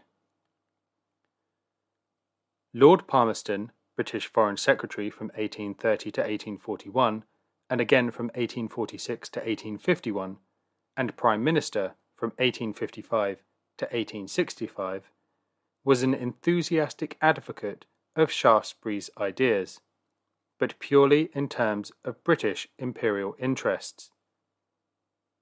The Eastern question being his principal concern, Palmerston was partial to Shaftesbury's idea to use Jews as a British lever within the Ottoman Empire. With the advent of steam navigation in 1840, the Near East became very important along the route to India, as steamships required frequent reloading, and the British ships used the Mediterranean Red Sea route with transshipment at Suez, rather than the long Cape route.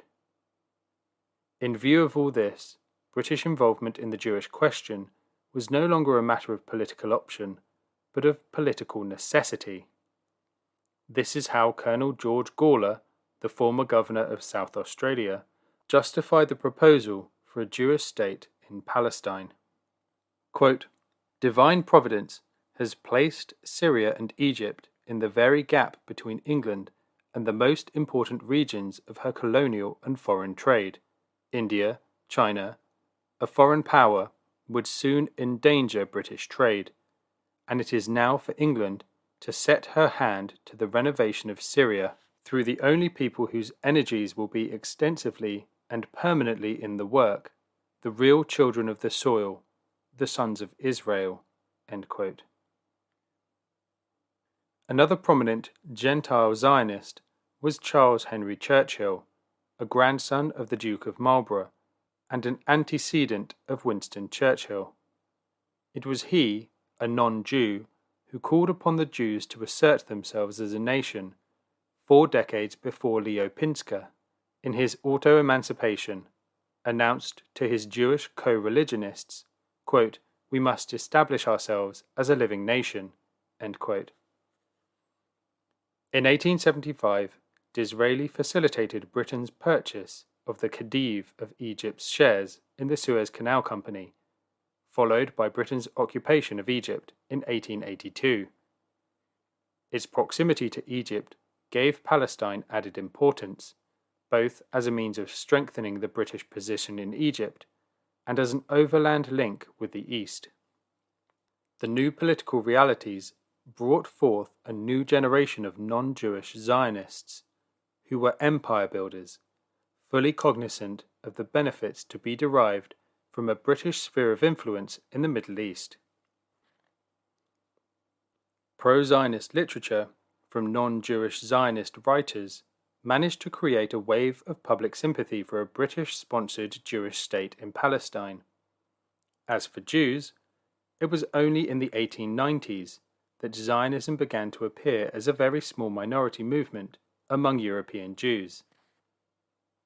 Jewish Zionists actively lobbied among non-Jews. Joseph Chamberlain, the colonial secretary, and Arthur Balfour, the prime minister, 1902 to 05, and later foreign secretary, 1916 to 19, were typical of the new non-Jewish Zionist. Chamberlain's chief concern was the British Empire. Neither biblical prophecy nor humanitarianism was of any concern to him. Lloyd George, in whose cabinet Balfour served as foreign secretary, was another prominent non-Jewish Zionist, whose part in the Balfour Declaration, the 2nd of November 1917, was far greater than that of Balfour. The Zionist Review, a semi-official organ of the Zionist movement, assigned to him, quote, the foremost place inside the cabinet among the architects of this great decision, end quote. After Lloyd George became Prime Minister in December 1916, Zionism had nothing to fear. Other Zionists, such as Mark Sykes, Leopold Amory, Lord Milner, Robert Cecil, Colonel R. Meinertzhagen, Harold Nicholson, General Smuts, and C.P. Scott, also held important positions from which to promote the Zionist cause. First World War and the Balfour Declaration. As the First World War progressed, British and Zionist interests became increasingly complementary. The Jewish Zionists, Weizmann in particular, identified their own interests with those of Britain. For Britain, the acquisition of Palestine had become a non-negotiable strategic requirement. But this acquisition could not be had through open military conquest. The only choice was for Britain to align its war aims with the principle of self-determination. The Jewish Zionists came in very handy for executing such a plan. For the British, the Zionists were, quote, the guardians in a continuity of religious and racial traditions, end quote, and a conservative force in world politics, and thus reliable. British non-Jewish Zionism found it convenient to make its entry into Palestine as a trustee for its alleged Old Testament proprietors. Mark Sykes once wrote to Lord Robert Cecil in the following terms, quote, we should so order our policy that without in any way showing any desire to annex Palestine or to establish a protectorate over it, when the time comes to choose a mandatory power for its control, by consensus of opinion and desire of its inhabitants, we shall be the most likely candidates. End quote. With the Balfour Declaration providing the ideological and political basis when the peace conference following the war, the defeat of Turkey, and the disintegration of the Turkish Empire turned to the question of mandates, the granting of Palestine to Britain was a mere formality and a recognition of a fait accompli. While propagating Zionism, most of the non-Jewish Zionists entertained the same prejudices as their anti-Semitic contemporaries. Both Chamberlain and Balfour opposed the entry into Britain of Eastern European Jews fleeing persecution, as indeed did their Jewish Zionist protégés. Balfour introduced and pushed through Parliament the Aliens Bill that restricted Jewish immigration from Eastern Europe to Britain for reasons of, quote, undoubted evils that had fallen upon the country from an immigration that was largely Jewish, end quote. Earlier still, when Jews in England were fighting for their civil emancipation, Lord Shaftesbury spoke against the 1858 Emancipation Act. It can thus clearly be seen that Zionism and anti-Semitism are complementary and reinforce each other. The most glaring example of this cohabitation doubtless remains the Nazi-Zionist collaboration, as outlined in a previous Laukar article. Official Zionist historiography, disseminated by the State of Israel, ignores the critical role played by Britain in the rise of Herzlian Zionism. In so doing, Zionist narrative has attempted to get everyone to focus on the State of Israel as a given, and to present Herzlian Zionism as a national liberation movement of the Jews, by the Jews, and for the Jews. This is clearly not the case. The British Empire sponsored the political project of Zionism from the early 1800s, if not earlier. Historic homeland of Jews. The Jewish question, Jews living among non-Jews, arose in Russia at the end of the 18th century, consequent upon many geographic, historical, and geopolitical factors. The area between the Caspian Sea, the Black Sea, and the Baltic Sea has been a meeting place for ancient and medieval Asian and European migrations.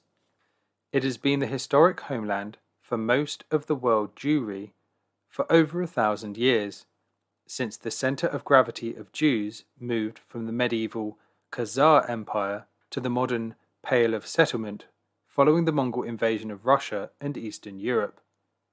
The concentration of world Jewry in this area, and successive partitions of Poland at the end of the 18th century, proved to be significant landmarks in the birth of the Jewish question in Russia and the rest of Europe. Several medieval geographers and modern historians have studied the rise and fall of the Jewish Khazar Empire, following the mass conversion of Turkic Khazars to Judaism in southern Russia between the 8th and 10th centuries. The Khazar power went into decline after the defeat of the Khazar army by Sviatoslav, Duke of Kiev, in 960. Whatever remained of the Khazar Empire was put an end to by Genghis Khan's invasion of Russia in 1218, which led to the dispersal of Khazar Jews between the Caspian and Baltic Seas, the actual historical homeland of contemporary Jews. As the Khazar Jews moved out of their shtetls in the Russian and Central Asian steppes to the towns and cities of Eastern Europe, in the process they lost their cohesive identity as Khazar, retaining merely their religion and other traditions. It must be this historical fact that led Arthur Koestler, a Hungarian Ashkenazi Jew, to argue in his book The 13th Tribe, the Khazar Empire and its Heritage, that Ashkenazic Jews are the descendants of the Khazars. Equally, it must have led Paul Wexler, Tel Aviv University professor, to write 3 books, namely The Ashkenazic Jews, a Slavo-Turkic people in search of a Jewish identity, The Non-Jewish Origins of the Sephardic Jews, and 2-tiered Relexification in Yiddish, Jews, Sorbs, Khazars, and the Kiev-Pelessian dialect. In these, he argues that the Ashkenazic Jews are predominantly of Slavo-Turkic stock, rather than Palestinian Jewish emigrants, while Sephardic Jews are mainly of Berber and Arab descent. Be that as it may, the Zionists consider such research as taboo, even anti-Semitic. In this context, the Zionists were instrumental in the establishment in 1980 of the International Association of Jewish Genealogical Societies, to elevate Jewish genealogy among Jewish people and in the academic community, with the aim of containing the increasing global awareness of the non-Semitic origins of contemporary Jews and emerging evidence about their Khazar ancestry. The Jewish question arose in Russia after many partitions of Poland in 1772, 1793, and 1795, between the Russian, Prussian, and Austrian empires. Having destroyed Poland, the partition resulted in the transfer of the largest Jewish communities to Russian rule, the geographic areas of what came to be known later as the Jewish Pale of Settlement. According to the 1857 Russian census, 95% of the 5,189,401 Jews of the Russian Empire were concentrated in the 25 provinces of the Jewish Pale of Settlement and Russian Poland. Russia's policy of Russification, which put restrictions on non-Russian languages and cultures, inflicted the worst suffering upon Muslim Tatars and Jewish Khazars. Many of the restrictions, residential and occupational, on the Jews were inspired by prejudice. As a result, leaving aside the wealthy, the highly skilled, and some long-term soldiers, the Russian Jews were confined to the Jewish Pale of Settlement. They were habitually accused of not taking to agriculture, exploiting the peasantry through the practice of money lending, purveying liquor to drunken peasants, evading military service, and engaging in disaffection. The Jewish question came to the forefront of Russian politics and geopolitics following the assassination of Tsar Alexander II in 1881, for which Jews were blamed. The discriminatory nature of the May 1882 laws provided Britain with a kind of moral and political leverage to directly interfere in Russian affairs on behalf of Russian Jews through the organisation of a number of public meetings in London, focusing on the Jewish question in Russia. Throughout the 1880s, the British maintained pressure on the Russians in relation to the Jewish question. In due course, having come into a position to take the debate on the Jewish question into Russia, they shifted the thrust of their diplomatic discourse from simply expressing their views on the May 1882 laws to a direct, official representation for the annulment of those laws against the Jews, whom they started calling Israelites, in tune with an increasingly aggressive policy of Zionization of the Jews and Judaization of Zionism.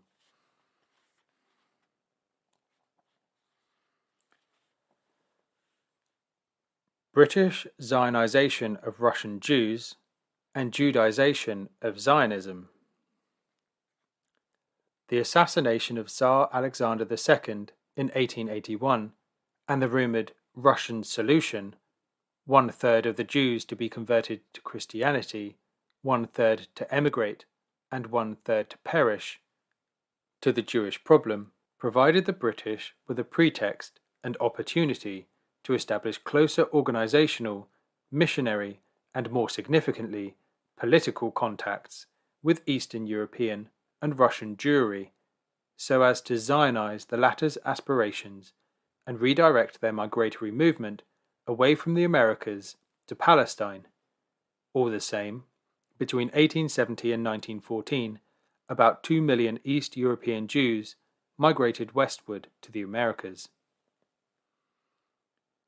While the question of using Jews in the interest of the British Empire had been discussed by Lord Palmerston and Queen Victoria as early as 1839, a concrete proposal for a settler colonial movement aimed at making Palestine a British-sponsored state for world Jewry only came about with Colonel Gawler's plan, which called for the Zionization of Judaism and Judaization of Zionism.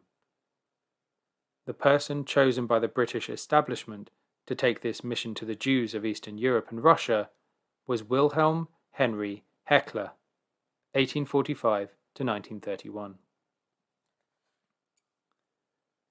Following the 1881 events in Russia and the 1882 London public meetings in support of Russian Jews, Lord Temple and Lord Shaftesbury sent William Heckler to meet the leaders of Eastern European and Russian Jewry in Odessa and propagate Zionism as the only solution to the carefully engineered problem of anti-Semitism, as opposed to the more familiar one of Judeophobia at the time. Heckler met Leo Pinsker and told him that he had forgotten to mention in his pamphlet, The Auto-Emancipation, God's Promise to Abraham and His Children. This is how the British establishment began to inject its Zionism into an otherwise local and natural emancipation movement of Eastern European Jewry in its own ancestral homeland. The Heckler-Pinsker encounter was instrumental in the founding of the Society for the Promotion of the Love of Zion and the Lovers of Zion movement. Initially, Pinsker's auto-emancipation movement was a non-Zionist movement seeking a solution for the Jewish question in Russia through independence of the Jewish Pale of Settlement or mass migration to the Americas, not Palestine. He considered Judeophobia, rather than anti-Semitism, as the problem presented by the Jewish question. Pinsker concluded in his pamphlet by emphasizing that the Jewish settler state would require a propelling force for migration, a territory to be conquered, and the backing of imperial powers, notably the British, to sponsor it. Pinsker rejected Heckler's Zionism, saying, quote, "The goal of our present endeavours must not be the Holy Land, but a land of our own." End quote. Heckler's visit to Odessa appears to have influenced many Jewish leaders in Russia and Eastern Europe to rethink their auto-emancipation as well as their plans for emigration to North America. To carry on his unceasing attempt at impregnating Russian and Eastern European Jews with the ideas of Zionism, Heckler moved to Vienna, teaching at the University of Vienna and working in the British Embassy there in 1882. After meeting Heckler in Odessa, Pinsker began to entertain some sympathy for Zionism and became the president of the Lovers of Zion. Heckler had close connections with Theodor Herzl from 1896, the year Herzl published Der Judenstaat, until the latter's death in 1904. Having read Herzl's book, Heckler was ecstatic and hurried to tell the British ambassador, Monson, that, quote, "the foreordained movement is here," end quote. Heckler took an active part in the First Zionist Congress in Basel, Switzerland, in August 1897. He cannot have failed to have been disappointed when in 1903, the Sixth World Zionist Congress, under the leadership of Israel Zangwill, backed by Herzl, voted 295 to 178 against Palestine and in favour of Uganda as a homeland for the Jews. Heckler was one of the last to see Herzl as he was dying at the sanatorium in Edlach in early July 1904. Beyond tutoring Herzl on Zionism, Heckler, a British agent motivated by imperial and religious considerations, was indispensable to Herzl politically, for he introduced Herzl and Zionism to the German Emperor, the Russian Tsar, the Ottoman Sultan, the Pope, and 2 Russian ministers, Plehve and Witt, and many other important people. To secure their support, both Heckler and Herzl were offering the German Kaiser and the Russian Tsar the prospect that Zionism would help solve the Jewish question by simultaneously weakening the Jewish-led revolutionary and democratic movements in Europe and Russia, as well as the power of international Jewish capital. Herzl wrote thus with regard to the socio-economic position of the Jews in Europe, quote, "We have attained preeminence in finance because medieval conditions drove us to it. The process is now being repeated. We are again being forced into finance. Now it is the stock exchange, by being kept out of other branches of economic activity. Being on the stock exchange, we are consequently exposed afresh to contempt. At the same time, we continue to produce an abundance of mediocre intellects who find no outlet, and this endangers our social position as much as does our increasing wealth. Educated Jews without means are now rapidly becoming socialists. Hence, we are certain to suffer very severely in the struggle between classes, because we stand in the most exposed position in the camps of both socialists and capitalists." End quote. A mere 2 decades later, the ideas expressed by Herzl in the above paragraph appear to have been borrowed by the vile Nazis when they portrayed and stereotyped the Jews as being the dominant force among the red communists and the gold capitalists.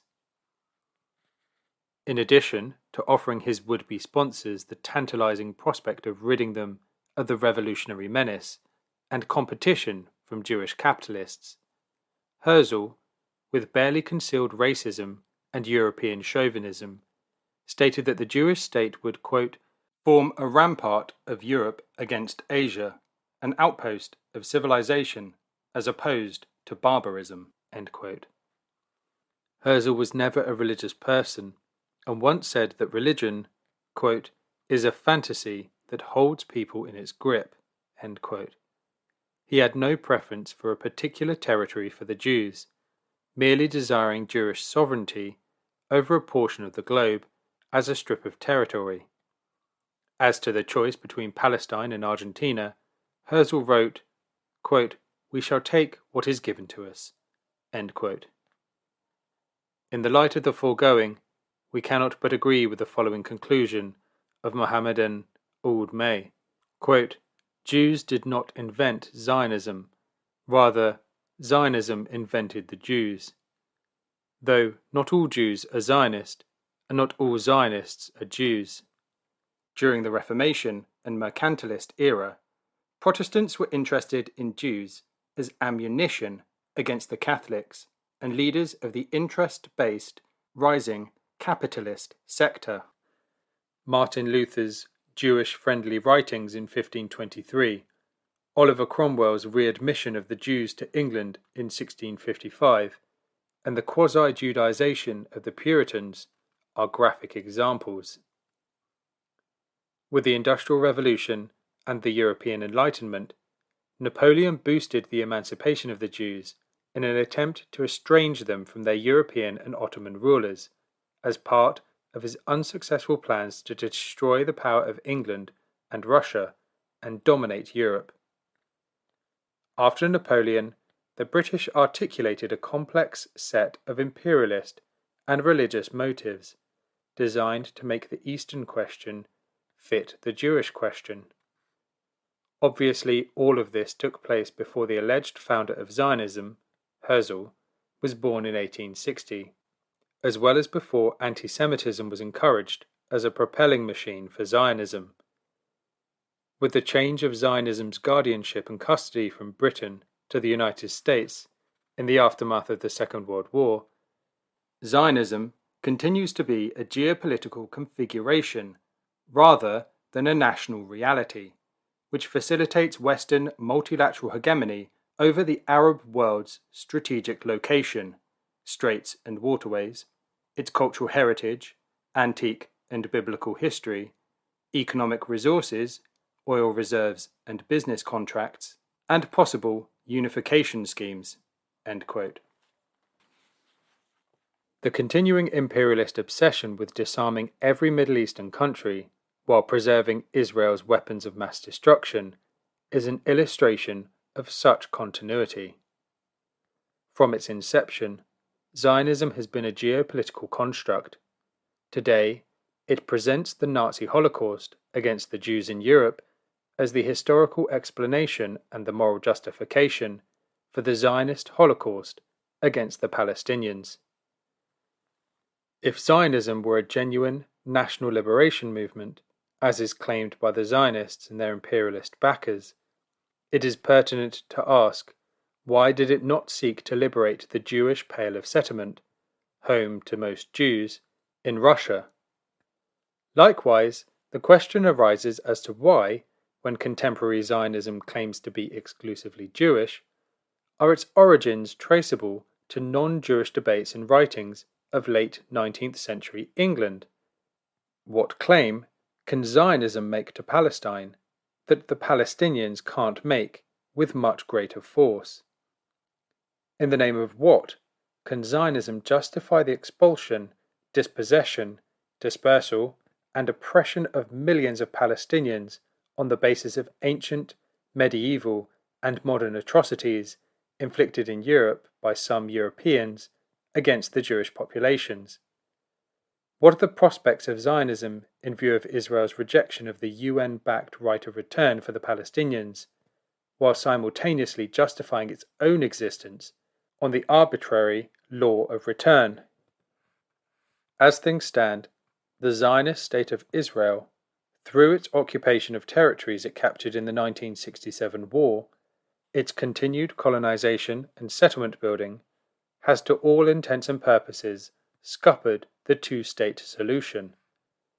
That being the case, it will either have to impose its rule over the Palestinians through a system of brutal apartheid, or grant them rights as equal citizens in a binational state. Either way, it puts paid to the Zionist dream of an exclusively Jewish, not to say theocratic and racist, state. Of these two options, the Zionists are likely to choose the former. History provides sufficient proof that such a state of affairs cannot be maintained indefinitely. It must break down in the face of Palestinian resistance and the fatigue of never-ending war between the oppressors and the oppressed. Chapter 4. The Non-Semitic Origins of Modern Jewry, published in the March-April 2017 issue of Lalkar. The Zionist claim to the territory of Palestine bases itself on the premise that, according to the Old Testament of the Bible, taken literally, God promised that land to the Jews after they escaped from slavery in Egypt. Not only did God promise the land to the Jews, but he promised it to them for all eternity. And, it would seem, God promised the land to all the people who were ethnically Jewish, regardless of whether or not they actually practiced, or even believed in, the Jewish religion. How odd of God! On that basis, not only, according to the Zionists, were the German and East European Jews who took possession of Palestine under the aegis of British imperialism perfectly entitled to do so, and not only were the people professing to be of Jewish ethnicity from all parts of the world entitled to settle in the territory, but they were also entitled to displace all the non-Jewish, i.e. the Arab, inhabitants of the area. It has to be said that if everybody in the world had a right to reclaim territory from which any of their ancestors, however remote, were expelled, this would lead to chaos. How many non-Indian American citizens would be prepared to return to Europe in order to leave the United States to its rightful owners, the Indians? How many Australians would be prepared to leave Australia to its original Aboriginal inhabitants? We are sure that the majority of Americans and Australians, who would never dream of questioning Israel's right to exist at the expense of the Arabs it has displaced, and is intent on further displacing as far as possible, would equally resist the right of the descendants of the original inhabitants of those countries to take back possession of the territories that were once the exclusive preserve of their ancestors. The whole idea is so absurd that nobody ever even raises it. From this it follows that the idea of the territory of Palestine belonging to the Jews is equally absurd. However, the interests of the Almighty, meaning not God but US imperialism, backed up by the highly paid apologists and propagandists of imperialism in academia and the media, to say nothing of imperialism's financial and military force, demanding the silence of all or anyone who pronounces that the emperor has no clothes. Be that as it may, research into history, archaeology, linguistics and genetics is consistently discovering that there is virtually no connection between modern Jewry and the territory of Palestine.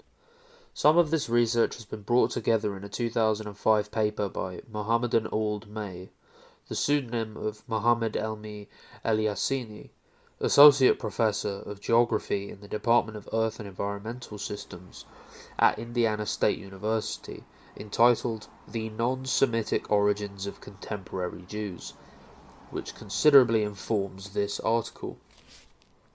As is well known, Zionists claim The Eretz Israel, the whole of the land bounded on the north by the river Euphrates, the east by the river Jordan, and the south by the river Nile, and the west by the Mediterranean Sea, is the rightful inheritance of all Jews, rests on the idea that all Jews are the descendants of the peoples who lived in the region in biblical times. Supposedly, these non-Arab people escaped from slavery in Egypt and captured the area from the Canaanites, who were effectively exterminated to enable the Jews to set up their original Jewish state. Although in due course they were overwhelmed by the Babylonians and their powerful families were exiled to Babylon, they were allowed to return round about the year 583 BC and remained until they were expelled by the Romans in AD 73. Having owned the land for so many years, the Jews should never have been driven out and have retained a right to return throughout history. Of course, the Jewish claim to the area requires acceptance of the idea that during that period, or at least during substantial parts of it, Jews had a self-governing and sovereign state of their own in the area, whose capital was a thriving Jerusalem.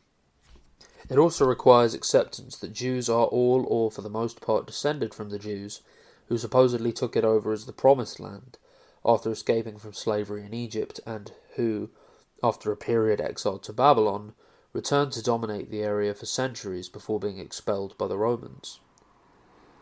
Finally, it requires acceptance that Jews are a race separate and apart from any other people who at any time inhabited the area, who naturally have no such right of return. A race whose membership depends on being born of a Jewish mother, and certainly not on one's religious beliefs. Hence, there is no bar on atheists being regarded by Zionists as Jews, provided their mothers were racially Jewish too.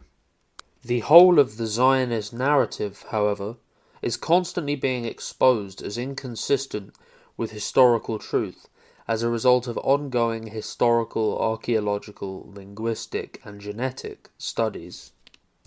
To start with, there is no trace of Jews ever having been enslaved in Egypt, for all the strenuous efforts that have been made to find such. What is true is that for centuries all or some of the area of Eretz Israel was under the control of the Egyptians, and in fact it may have been from the Egyptians that the first Jews took their religion, though not necessarily in Palestine, see below. In around 1350 BC, the Egyptian pharaoh Akhenaten attempted to introduce monotheism into the pharaonic religion, that had already for centuries been placing its various gods in a hierarchy in relation to each other, the order of which kept changing for whatever reasons. Akhenaten concluded that it would be better to just have the one god, with a consequential reduction in the number and power of parasitic priests, rather than several. There were obviously important opponents to this idea among the traditionalists, and immediately after Akhenaten died, his successor Tutankhamun restored polytheism. Nevertheless, it's possible to speculate that Akhenaten's views had a measure of popular support, and that these views would have become current not only in Egypt itself, but also in territories such as Palestine, which it controlled, and or Arabia, where it traded. In 2010, a pharaonic inscription dating from the 12th century BC was unearthed near the ancient oasis city of Timur, evidence of major trade networks crossing the region at the time. It seems possible that the Jewish religion evolved as a monotheistic variant of the pharaonic religion that was popularized among certain of the Arab peoples, who may have been joined or even inspired by Egyptian followers of Akhenaten, escaping the wrath of the traditionalists. Of course, all of this is conjecture, but all the same it's more consistent with facts than biblical mythology. One hole in this conjecture is a fact that is even more damaging to the veracity of Zionist mythology, namely that neither historians nor archaeologists have been able to find any evidence to support the idea that there was any major Jewish presence in the area of Palestine at the time of their supposed return from Babylon. The area was visited by the Greek historian Herodotus around the middle of the 5th century BC, and he, quote, did not notice an Israelite or Jewish presence in that land, nor did the existence of a Jerusalem or Judah there attract his attention. Kamal Salibi, seeing that the enthusiastic biblical research archaeologists frantically trying to dig up evidence of the truth of the Bible were getting nowhere with establishing the Jewish presence on Palestinian soil, has speculated that the area originally inhabited by Jewish people was not Palestine at all, but instead a slightly larger region in southern Arabia with a coast on the Red Sea rather than the Mediterranean, with biblical references to the Jordan as a boundary, not actually meaning the River Jordan. Nowhere is any river mentioned, but instead the Sarawat Mountains. It is also probable that the area inhabited by the Canaanites could just as easily have been South Arabia as Palestine. The Bible claims Jewish refugees from Egypt annihilated the Canaanites, but modern research suggests that in fact the Jews of the time were all Canaanites who adopted monotheism. At any rate, archaeologists have been unable to turn up any differences between the artifacts dating from before and after the Jews were supposed to have annihilated the Canaanites, such as one would expect to find if one civilization replaced another in any given area. What is reasonably well established is that in the 2nd century BC, some Jews from Babylon did establish themselves on the territory of what is now called Eretz Israel, where they established the Hasmonean kingdom under Simon Maccabeus. It has been argued that they did so as agents of Babylon, put in place to control the local population for the benefit of their masters, and that therefore there was no way that this state was either Jewish or sovereign. Their language at this time switched from Hebrew to Aramaic, suggesting that they were nothing but a minority in an Aramaic-speaking area. In any event, this state lasted barely 80 years until the Romans took over around 63 BC. And even if Palestine had been the real place of settlement of the first people who embraced the Jewish religion, it should be noted that they did not rule it, since the area was subject to the Persians from 539 BC to 332 BC, and the Greeks from 332 BC until 167 BC. All in all, the historic case for claiming that Palestine is a Jewish homeland promised to the Jewish people by God himself is weak in the extreme. According to Zionist legend, when the Romans destroyed the Jewish temple in Jerusalem in 70 AD, the Jewish population of Palestine emigrated en masse, and modern Jews are descended from these migrants. In actual fact, however, there is no evidence of any such mass migration. Certainly the Jewish population of the area waned in the following centuries, but this was more likely to have been through conversion of Jews to Christianity or, later on, to Islam. The Jewish populations that popped up in other parts of the world are, for the most part, converts from among the local populations. Nowadays, Zionism favours the view that Jews constitute a race into which you have to be born if you are to be a member, and therefore proselytization would be meaningless. However, this was not always so, and indeed the most authoritative Jewish religious texts contain exhortations to the Jews to spread the word everywhere. That being the case, Jewish missionaries are known to have travelled to different parts of the world to carry what they believed to be the word of God. Quote, "Noted historians and scholars tell us that missionary policies extended well past the biblical era. They trace strong missionary activity on the part of the Jewish community throughout the Second Temple period and beyond, and the Latin and Greek literature substantiate it. The Idumeans, Moabites, and Iturians converted in 140 BCE. In the later Second Temple period, Josephus cites numerous Jewish converts in Antioch. According to 20th century Jewish historian Salo Baron, as much as 10% of the population of ancient Rome was composed of Jews, many of whom were converts. Missionizing that began in Torah times did not end with the Christianization of the Roman Empire. Even in these pockets of paganism surrounded by Christian or Islamic nations, there was unencumbered proselytization. Among the pagan converts were the Khazars in the Caucasus and the Axonite kingdom of Ethiopia, from whom emerged the Falashas. Proselytizing continued throughout the Crusades almost up to the Reformation." End quote. This Jewish proselytization activity only seems to have come to an end as a result of the victimization of Jews that arose later in medieval Christian states, where the ruling classes depended on observance of the official state religion as the means of maintaining their ideological control over the oppressed masses, and would not brook the ideological competition offered by Judaism. It is clear, therefore, that the number of Jews descended from the original Middle Eastern Jewish community dwindled, while those who were converts from completely separate communities increased exponentially. This is why today most Jews are not actually what is called Semitic. The word Semitic is in fact extremely ideologically charged.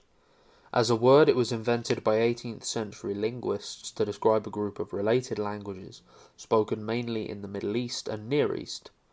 These languages included both Biblical Hebrew, which was by then a dead language, Arabic, and Aramaic. The word was then extended, in the way words are, to cover a somewhat different concept, i.e., the people who spoke those languages as their mother tongue. Had language usage remained there, no harm would have been done. However, the word was then co-opted to give credence to the idea that those people to whom it applied formed a racially distinct group. This extension was all the easier because of the derivation of the word from the name of Shem, one of the 3 sons of Noah. Bearing in mind that according to the Bible no human beings were left in the world following the Great Flood other than Noah and his family, all people on earth had to be descended from Noah's progeny. According to the Bible, those descended from Shem were the people of the Middle East, including the Jews. Those descended from his brother Ham were the Africans, and those descended from his brother Japheth were the Persians and Europeans. This accounted for all the types of person that the pastoralists of the Arabian Peninsula were likely to have come across at the time the Old Testament was written, and it amounts to an early categorization of people into different races according to certain physical genetic characteristics common to people from different geographical areas. Again, this might not have been harmful of itself had the concept of race not come to include characteristics of people from different geographical areas and perceived differences of personal value in people of those different races, as if these were as genetically programmed as hair type, skin colour, etc.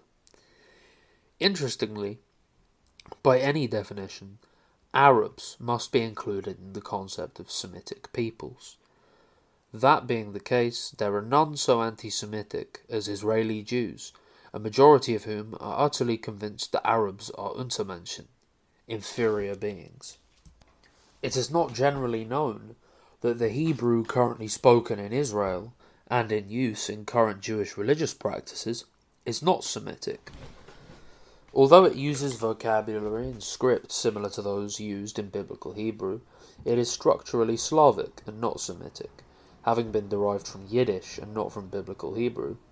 This has been demonstrated by Paul Wechsler, Professor Emeritus of Linguistics at Tel Aviv University, whose work has been dismissed as pseudo-scientific by the academic establishment, but whose arguments are nevertheless strongly supported by available evidence. He argues that the proselytizers who took the Jewish religion to parts of the world where it was avidly adopted also brought the Semitic language and script of the Bible, all enthusiastically adopted by local populations, although it was a dead language that nobody knew how to speak anymore.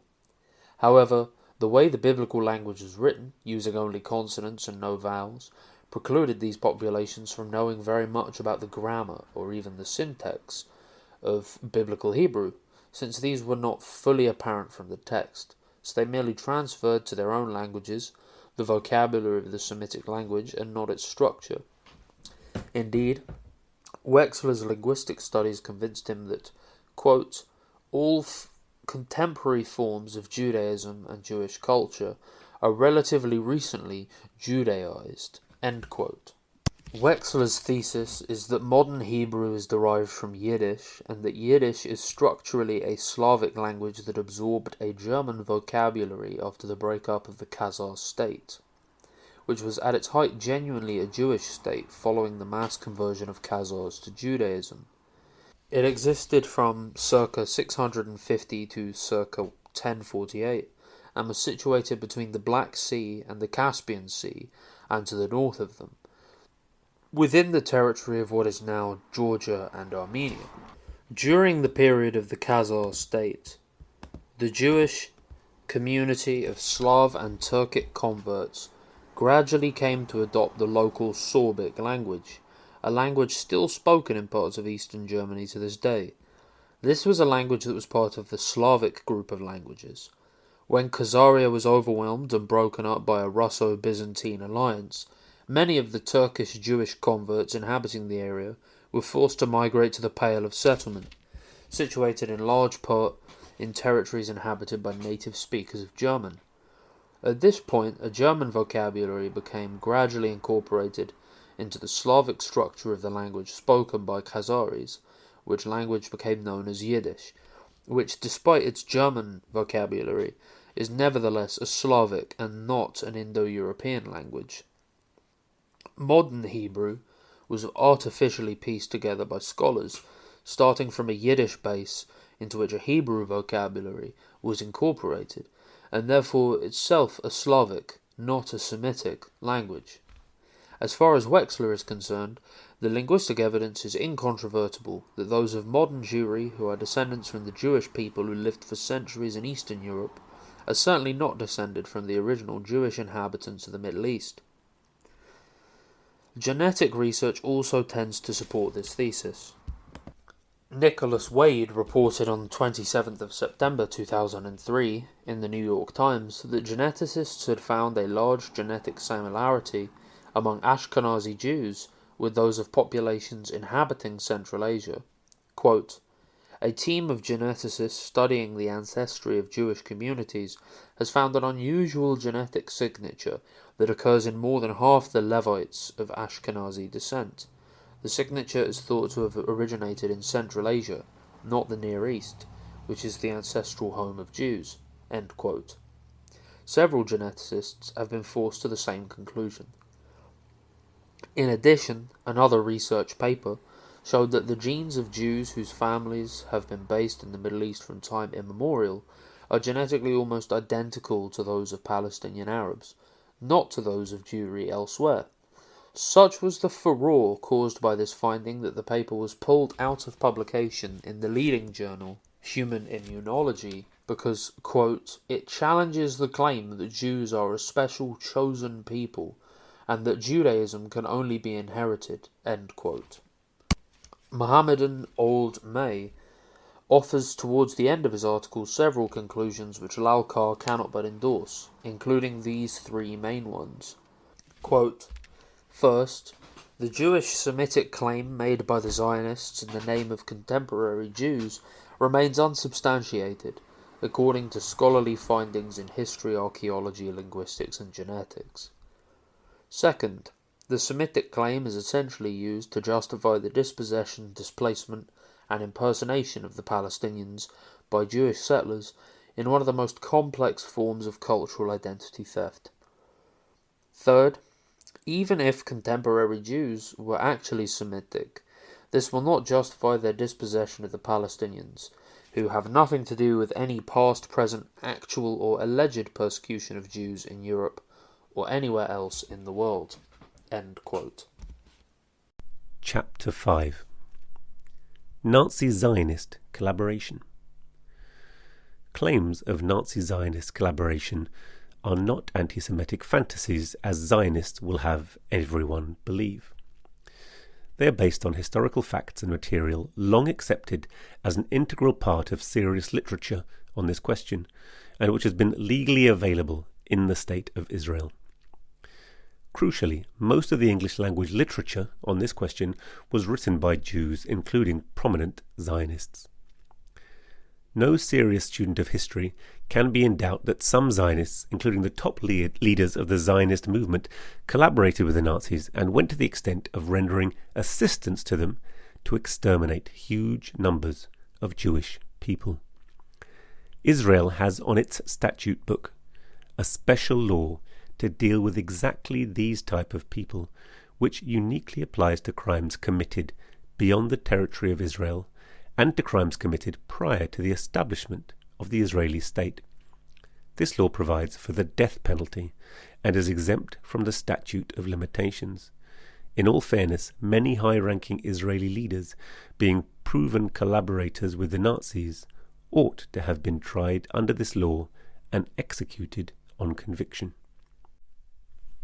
Dr. Hannah Arendt, who was by no means either left-wing or pro-Palestinian, but was a supporter of the existence of Israel as a Jewish state, dealt with some of the issues involved in her book Eichmann in Jerusalem. She wrote that during the early years of the Nazi regime, Hitler's rise to power was regarded by the Zionists mainly as the decisive defeat of assimilationism.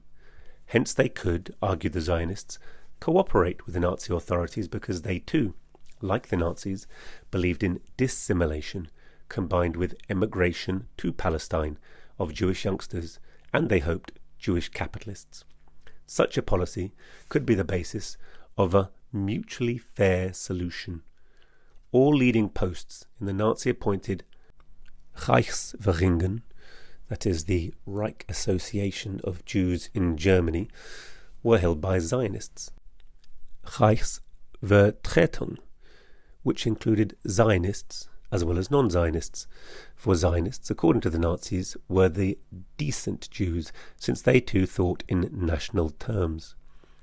In those years there existed a mutually highly satisfactory agreement between the Nazi authorities and the Jewish Agency for Palestine, a Haavara, or transfer agreement.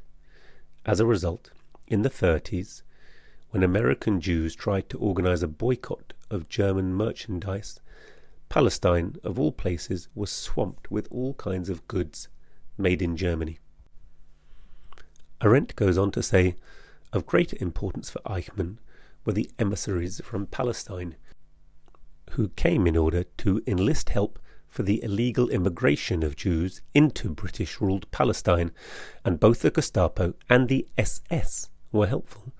They negotiated with Eichmann in Vienna, and they reported that he was polite, and that he even provided them with farms and facilities for setting up vocational training camps for prospective immigrants. For these emissaries from Palestine, their main enemy was not those who made life impossible for Jews in the old countries, Germany or Austria, but those who barred access to the new homeland. That enemy was definitely Britain, not Germany.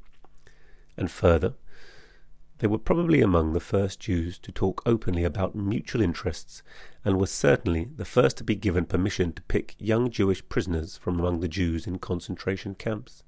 They too somehow believed that if it was a question of selecting Jews for survival, the Jews should do the selecting themselves. It was this that eventually led to a situation in which the non-selected majority of Jews inevitably found themselves confronted with two enemies, the Nazi authorities and the Jewish authorities.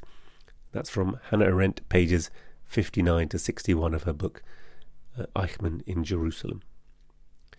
Dr. Arendt gives a heart-wrenching account of the officials of the Judenrat, the Jewish councils, a widely used administrative agency imposed by the Nazis during World War II, predominantly within the ghettos in Nazi-occupied Europe and the Jewish ghettos in German-occupied Poland. The cruelty they displayed towards fellow Jews in their collaboration with the murderous Nazi regime. To a Jew, she wrote, this role of the Jewish leaders in the destruction of their own people is undoubtedly the darkest chapter of the whole dark story. Dr. Arendt concluded that without this collaboration many lives could have been saved.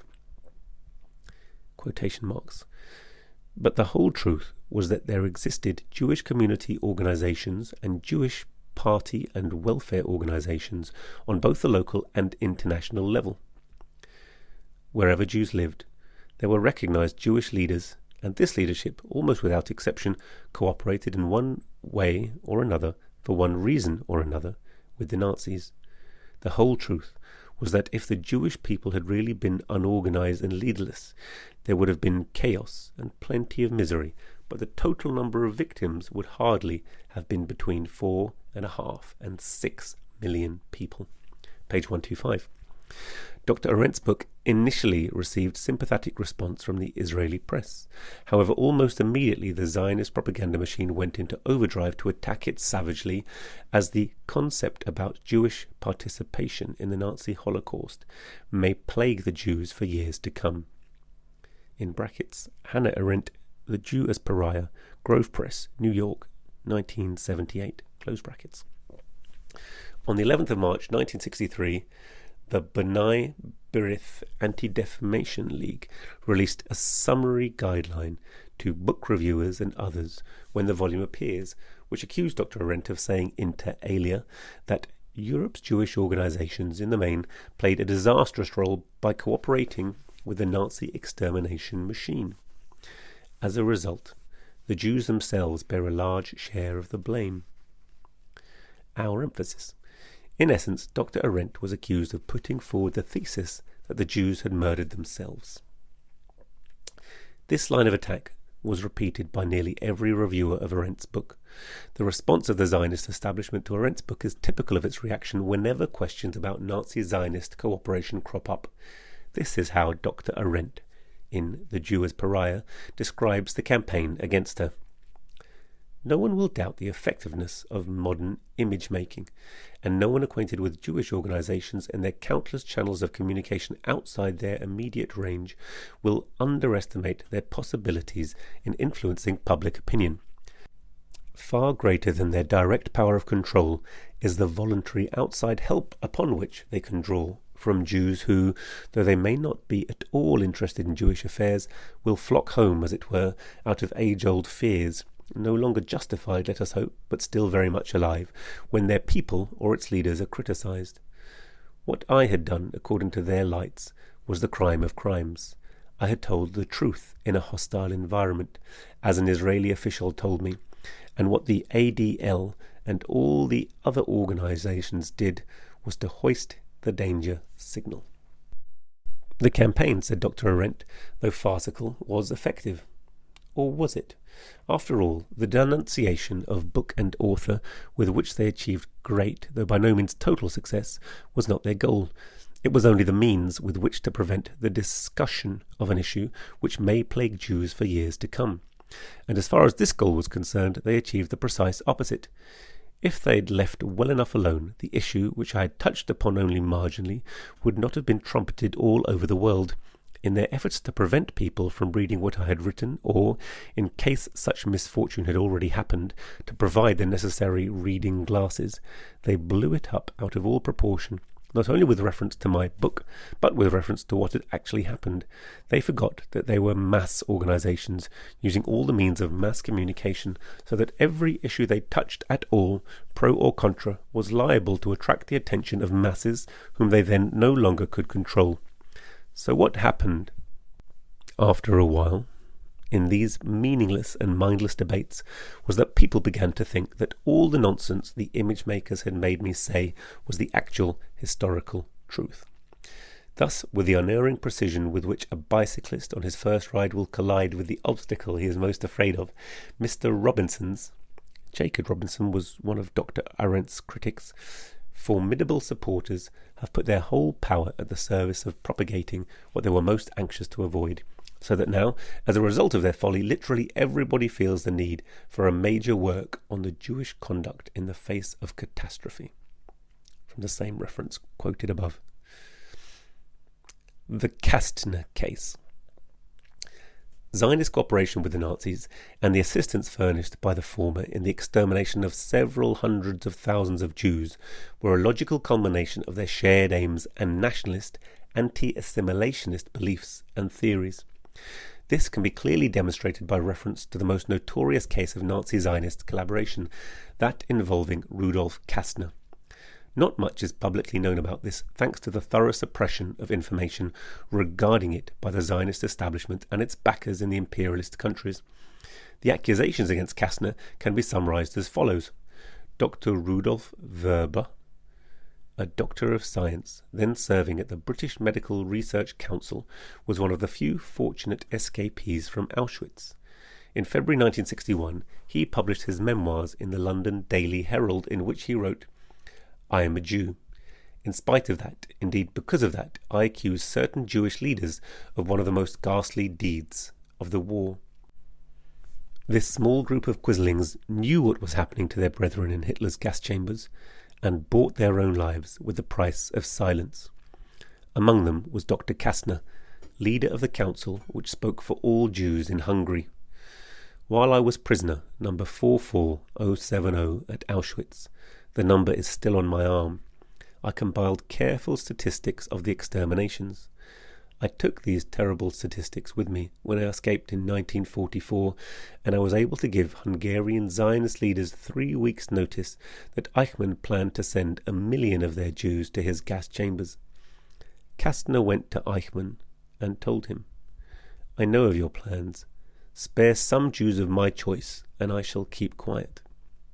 Eichmann not only agreed, but dressed Kastner up in SS uniform and took him to Belsen to trace some of his friends.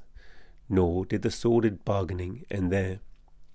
Kastner paid Eichmann several $1,000s. With this little fortune, Eichmann was able to buy his way to freedom when Germany collapsed, to set himself up in the Argentine. This was cited in Ben Hecht, Perfidy, Julian Messner Incorporated, New York, 1961, pages 261-2. Weber's accusations are fully corroborated by the Eichmann confessions produced in the 28th of November and 5th of December issues of Life magazine. Eichmann said, "By shipping the Jews off in a lightning operation, I wanted to set an example for future campaigns elsewhere. In obedience to Himmler's directive, I now concentrated on negotiations with the Jewish political officials in Budapest, among them Dr. Rudolf Kastner, authorized representative of the Zionist movement. This Dr. Kastner was a young man about my age, an ice-cold lawyer and a fanatical Zionist. He agreed to help keep the Jews from resisting deportation and even keep order in the collection camps if I would close my eyes and let a few hundred or a few thousand young Jews emigrate illegally to Palestine. It was a good bargain. For keeping order in the camps, the price was not too high for me. We trusted each other perfectly. When he was with me, Kastner smoked cigarettes as though we were in a coffee house. While we talked, he would smoke one aromatic cigarette after another, taking them from a silver case and lighting them with a silver lighter. With his great polish and reserve, he would have made an ideal Gestapo officer himself. Dr. Kastner's main concern was to make it possible for a select group of Hungarian Jews to emigrate to Israel. As a matter of fact, there was a very strong similarity between our attitudes in the SS and the viewpoint of these immensely idealistic Zionist leaders. I believe that Kastner would have sacrificed 1,000 or 100,000 of his blood to achieve his political goal. "You can have the others," he would say, "but let me have this group here." And because Kastner rendered us a great service by helping to keep the deportation camps peaceful, I would let his group escape. After all, I was not concerned with small groups of 1,000 or so Jews. That was the gentleman's agreement I had with Kastner. The same book, pages 260-61. It's worth remembering in this context that Nazi Zionist Adolf Eichmann stated in 1960, "Had I been a Jew, I would have been a fanatical Zionist. I could not imagine being anything else. In fact, I would have been the most ardent Zionist imaginable." This was written by Adolf Eichmann. Eichmann tells his own damning story. Life magazine, volume 49, numbers 22, from the 28th of November, 1960.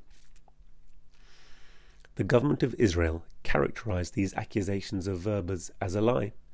When Michael Greenwald, a fiercely pro-Zionist Israeli citizen, published these accusations against Kastner, the government did more than demand that Greenwald's views be not broadcast. Since a prominent Zionist official was involved, Israel's Attorney General prosecuted Greenwald for criminal libel. The judgment. The verdict in the case, given by Judge Benjamin Halevi, in Israel's District Court of Jerusalem, is self-explanatory. We reproduce here excerpts from the verdict of Judge Halevi, who was later to be part of the panel of 3 judges who tried Eichmann. the masses of Jews from Hungary's ghettos obediently boarded the deportation trains without knowing their fate. They were full of confidence in the false information that they were being transferred to Kényelmező, a model camp where they would be comfortable and well looked after. The Nazis could not have misled the masses of Jews so conclusively had they not spread their false information through Jewish channels. The Jews of the ghettos would not have trusted the Nazi or Hungarian rulers, but they had trusted in their Jewish leaders. Eichmann and others used this known fact as part of their calculated plan to mislead the Jews. They were able to deport the Jews to their extermination by the help of Jewish leaders. The false information was spread by the Jewish leaders. The local leaders of the Jews of Cluj and Novgorod knew that the other leaders were spreading such false information and did not protest. Those of the Jews who tried to warn their friends of the truth were persecuted by the Jewish leaders in charge of the local rescue work. The trust of the Jews in the misleading information and their lack of knowledge that their wives, children and themselves were about to be deported to the gas chambers of Auschwitz led the victims to remain quiescent in their ghettos. It seduced them into not resisting or hampering the deportation orders. Dozens of thousands of Jews were guarded in their ghettos by a few dozen police. Yet even vigorous young Jews made no attempt to overpower these few guards and escape to nearby Romania. No resistance activities to the deportations were organized in these ghettos, and the Jewish leaders did everything in their power to soothe the Jews in the ghettos and to prevent such resistance activities. The same Jews who spread in Cluj and Novgorod the false rumours of Kényelmező or confirmed it. The same public leaders who did not warn their own people against the misleading statements. The same Jewish leaders who did not organize any resistance or any sabotage of deportations. These same leaders did not join the people of their community in their ride to Auschwitz, but were all included in the rescue train. The Nazi organizers of extermination and the perpetrators of extermination permitted Rudolf Kastner and the members of the Jewish Council in Budapest to save themselves, their relatives and friends. The Nazis did this as a means of making the local Jewish leaders, whom they favoured, dependent on the Nazi regime, dependent on its goodwill during the time of its fatal deportation schedule. In short, the Nazis succeeded in bringing the Jewish leaders into collaboration with the Nazis at the time of the catastrophe. The Nazi chiefs knew that the Zionists were a most vital element in Jewry and the most trusted by the Jews. The Nazis drew a lesson from the Warsaw Ghetto and other belligerent ghettos. They learned that Jews were able to sell their lives very expensively if honourably guided. Eichmann did not want a second Warsaw. For this reason, the Nazis exerted themselves to mislead and bribe the Jewish leaders. The personality of Rudolf Kastner made him a convenient catspaw for Eichmann and his clique to draw into collaboration and make their task easier. The question here is not, as stated by the Attorney General in his summation, whether members of the Jewish Rescue Committee were or were not capable of fulfilling their duty without the patronage of SS chiefs. It is obvious that without such SS Nazi patronage, the Jewish Rescue Committee could not have existed, and could have functioned only as an underground. The question is, as put by the lawyer for the defence, why were the Nazis interested in the existence of the Rescue Committee? Why did the SS chiefs make every effort to encourage the existence of the Jewish Rescue Committee? Did the exterminators turn into the rescuers? The same question rises concerning the rescue of prominent Jews by these German killers of Jews. Was the rescue of such Jews a part of the extermination plan of the killers? The support given by the extermination leaders to Kastner's rescue committee proves that indeed there was a place for Kastner and his friends in their final solution for the Jews of Hungary, their total annihilation.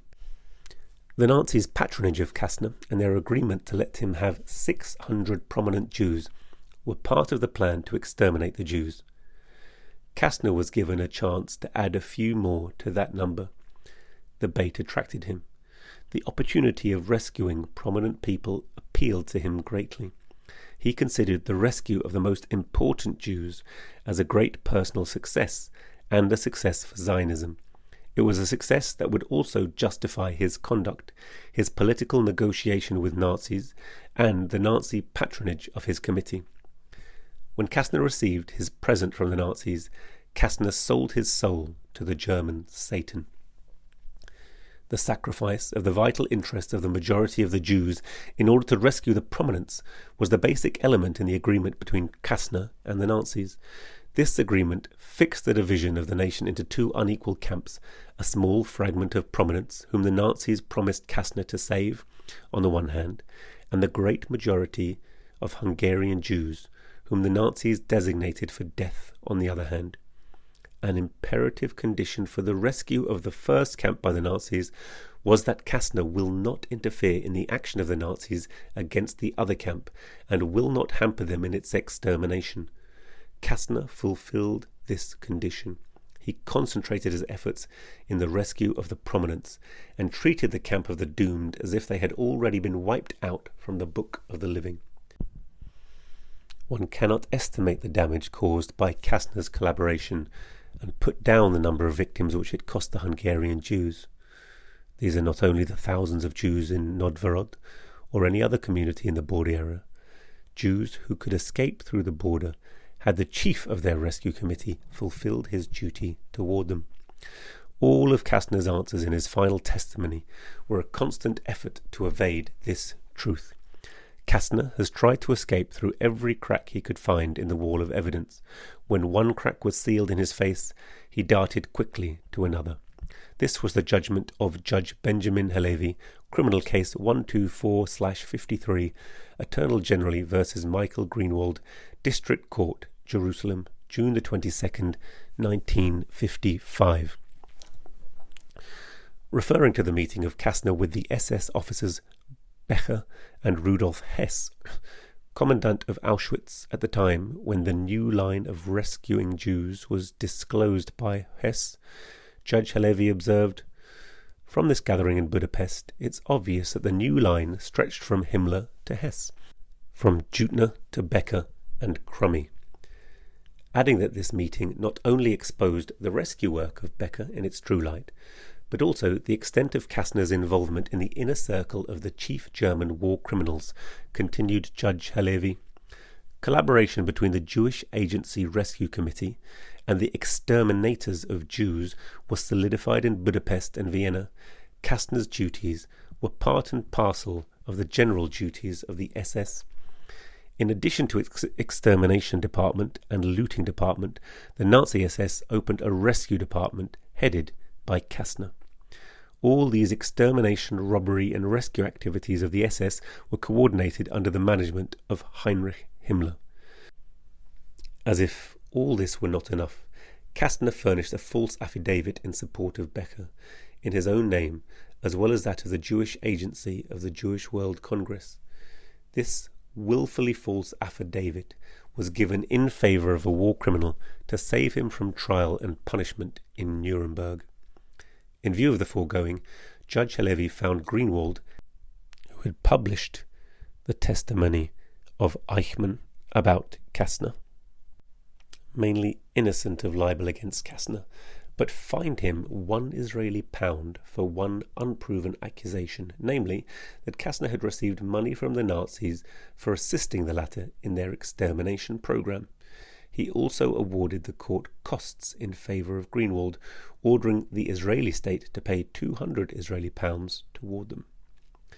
But the story, which proved beyond doubt that Kastner was a collaborator whom the Israeli government had attempted to defend, did not end there.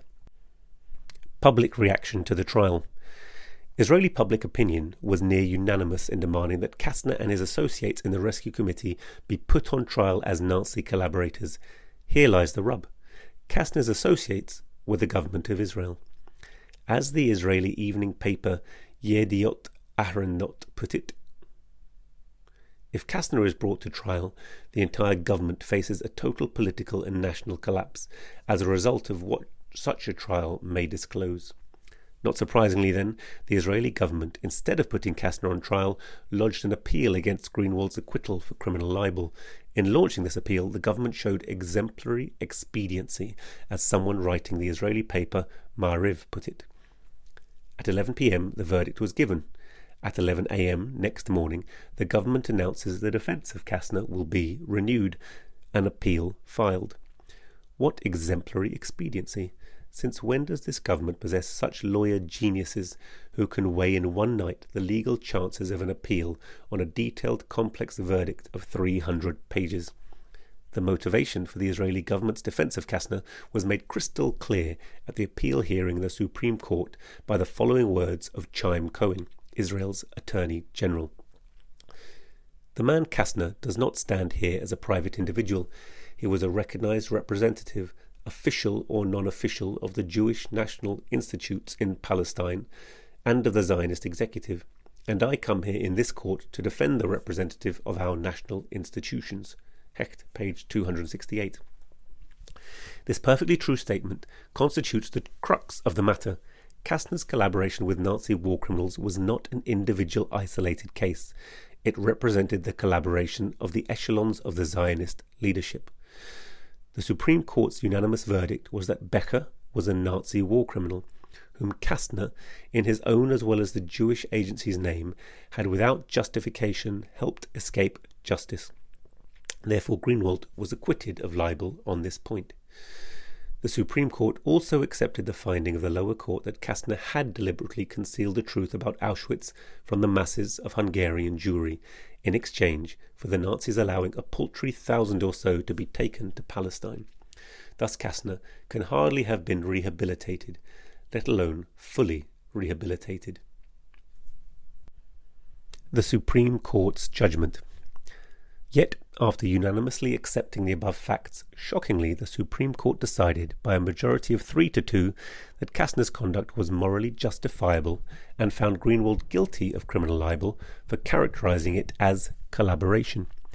With their defense of Kastner, the Nazi collaborator, the government of Israel and the Supreme Court furnished conclusive proof that Zionism fully stood for collaboration with the Nazis.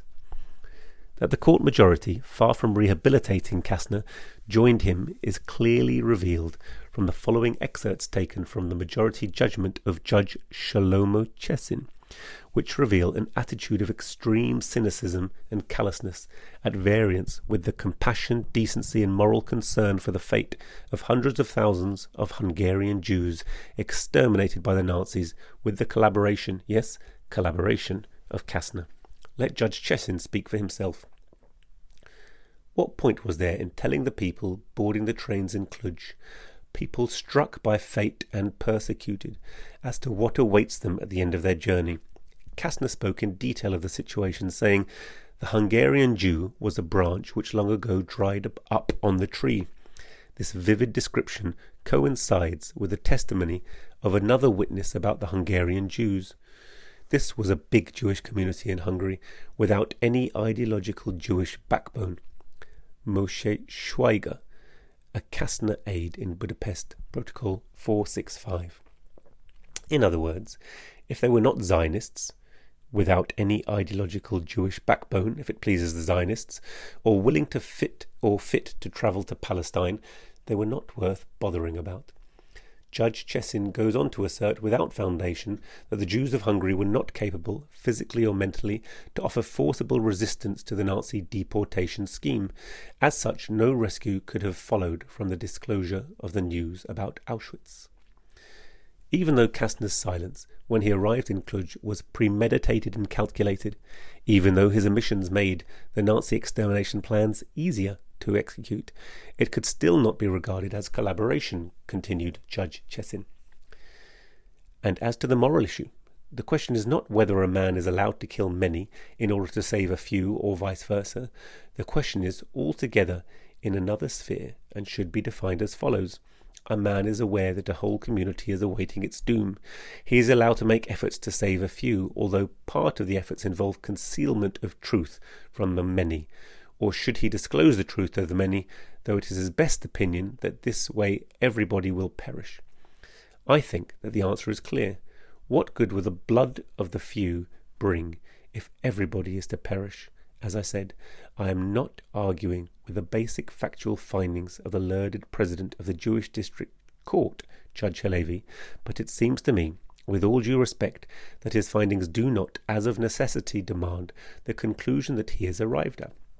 That is to say, collaboration on the part of Kastner in the extermination of the Jews, and that they better coincide with bad leadership both from a moral and public point of view.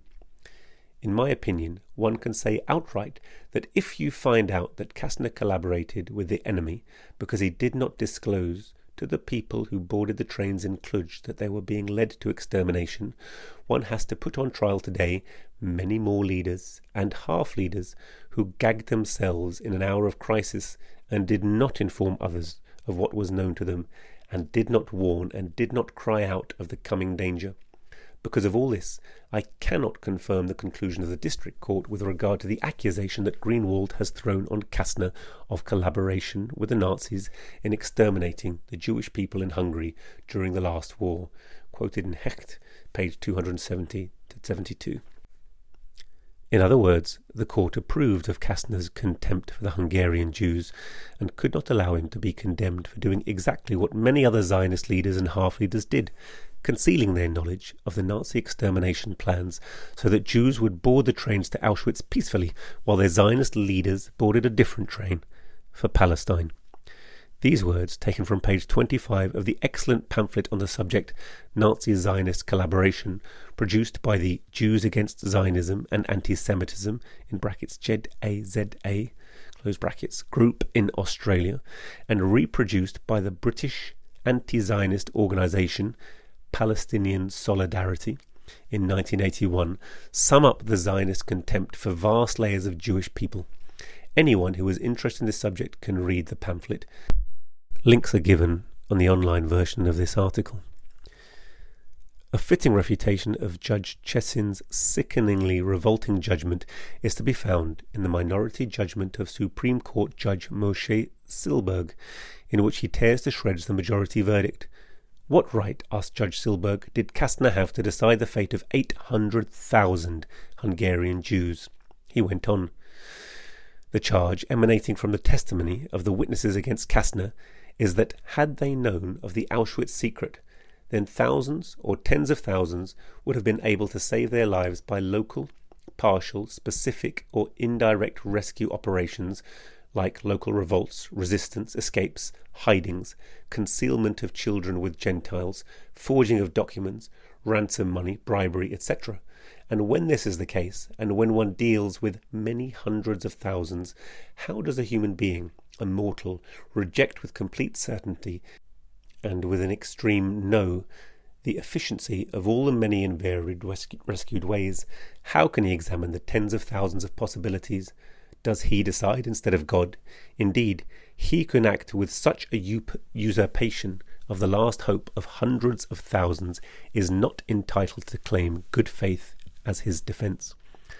The penetrating question, quo warranto, a writ requiring to show by what authority an office is held or exercised, is a good answer to a claim of such good faith. And if all this is not enough to annul the claim of good faith which was put before us on behalf of Kastner by the Attorney General, then Kastner himself comes and annuls it altogether. Not only did he never make this claim, but his own words prove the contrary.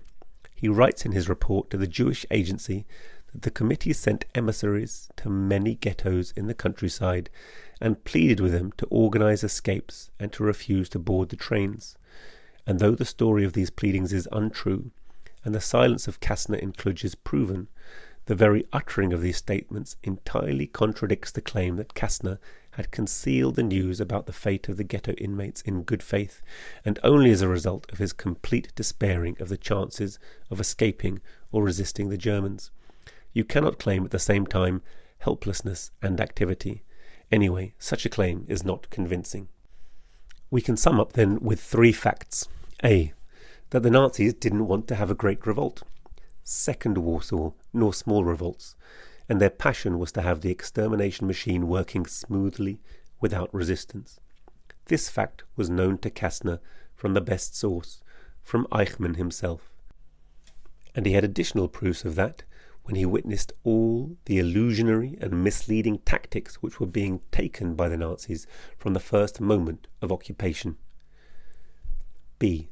That the most efficient means to paralyze the resistance with, or the escape of a victim, is to conceal from him the plot of the coming murder. This fact is known to every man, and one does not need any proof or evidence of this. C. That he, Kastner, in order to carry out the rescue plan for the few prominents, fulfilled knowingly and without good faith the said desire of the Nazis, thus expediting the work of exterminating the masses. And also the rescue of Becher by Kastner. He who is capable of rescuing this Becher from hanging proves that the atrocities of this great war criminal were not so horrifying or despicable in his eyes. I couldn't base the main guilt of Kastner on this fact had it been alone, but when it is attached even from afar to the whole scene of events, it throws retroactive light on the whole affair and serves as a dozen proofs of our conclusion. Page 273-5, Supreme Court Judgment, Moshe Silberg, 1957. In the Kastner case, then, the top Zionist leadership of Israel was shown to be continuing publicly to defend collaboration with the Nazi mass murderers in the extermination of hundreds of thousands of Jews. Although the Supreme Court concluded that Kurt Becher was a war criminal, the Jewish Agency, the World Zionist Organization, declined to withdraw the false certificate given him by Kastner on their behalf, thus sparing Becher from hanging, to remain free in West Germany at the head of several corporations with a personal wealth of $30 million at the time. Becher even used his certificate as a good SS officer in order to give evidence in favour of his fellow criminals at several war crimes trials in West Germany. The Israeli government never attempted to bring him to trial, presumably out of fear of what such a trial might reveal.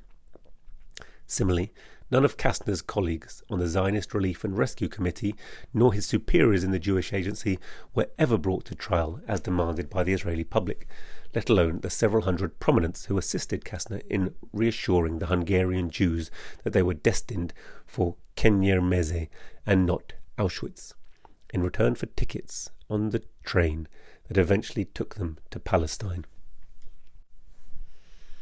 Kastner, with his undisputed claims that he did everything with the blessing of the Jewish Agency, was a source of huge continuing embarrassment to the Zionist leadership. He had to be got rid of.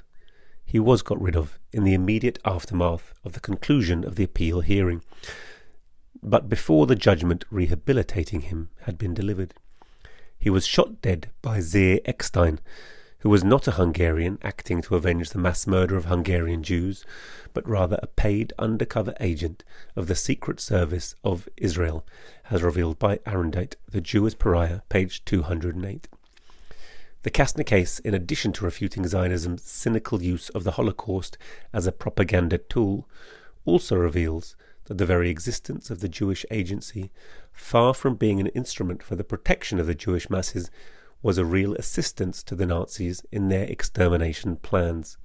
Lots of Jewish lives could have been saved but for the existence of the Jewish Agency.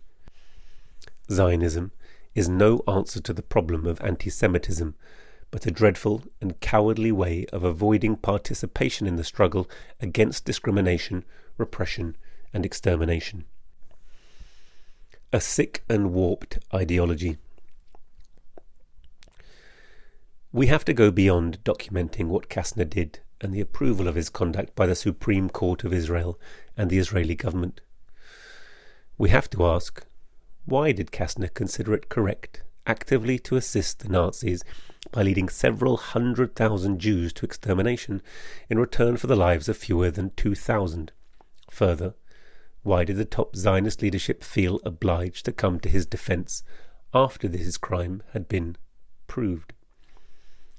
The answer is that before as well as during the war, Zionism considered itself as a political movement concerned only with those Jews who were desirous of colonizing Palestine, while the vast majority of Jews were opposed to it. Rescuing the Jews in general from the Nazis was not the aim and function of Zionism. Zionism is not, neither then nor today, a movement for the protection of Jews, but a movement for establishing a Jewish state in Palestine, its rhetoric to the contrary notwithstanding. During the dreadful years of Nazi rule, millions of Jews desperately wanted to leave Europe, but the last place they wanted to go was Palestine. Contrary to popular myth, there was no historical or cultural affinity between the Jewish masses and Palestine. Most Jews were urban people, and the United States, which had, between the 1880s and 1914, absorbed nearly 2 million Jews from Eastern Europe, would have been their preferred destination. Failing that, any other country away from the blood-drenched claws of the Nazis would have been eagerly welcomed. For the Zionists, however, the establishment of the Jewish state was the raison d'être of their existence.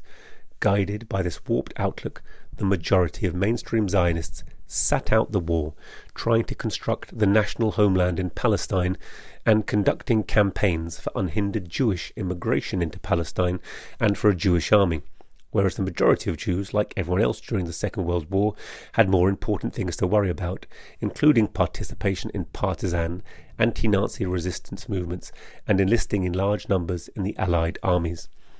The World Zionist Organization neither publicized nor participated in the anti-Nazi resistance. It neither publicized the Holocaust nor supported resistance to it. Instead, it participated in covering it up until the Allies publicized it. Vast numbers of Jews organized and participated in the partisan underground throughout Europe, generally under communist leadership, often under the direct command of the Red Army, thus making a sizable contribution to the Allied war effort. Even in the Warsaw Ghetto, where the Zionist contribution was greatest, the majority of the fighters were communist, Bundist, or unaffiliated, although from the Zionist propaganda the unwary may be forgiven for getting the impression that the Warsaw Ghetto Rebellion was an all-Zionist effort. Yitzhak Greenbaum, while speaking on the diaspora and the redemption in February 1943 at a Tel Aviv gathering, succinctly, not to say cold-bloodedly, explained the Zionist policy during the Holocaust in the following words. When they came to us with two pleas, the rescue of the masses of Jews in Europe or the redemption of the land, I vote without a second thought for the redemption of the land. Quoted by Rabbi Moshe Schoenfeld, the Holocaust victims accuse. Neutral Karta, New York, 1977, page 26. He restated this stance in his post-war book, In Days of Holocaust and Destruction. When they asked me, couldn't you give money out of the United Jewish Appeal funds for the rescue of Jews in Europe, I said no, and I say no again. One should resist this wave which pushes the Zionist activities to secondary importance. This buying of land from the Arabs of Palestine took priority over rescuing European Jews threatened with extermination. More than that, he called for a conspiracy of silence over the mass murder of Jews so as not to distract attention from purchasing land.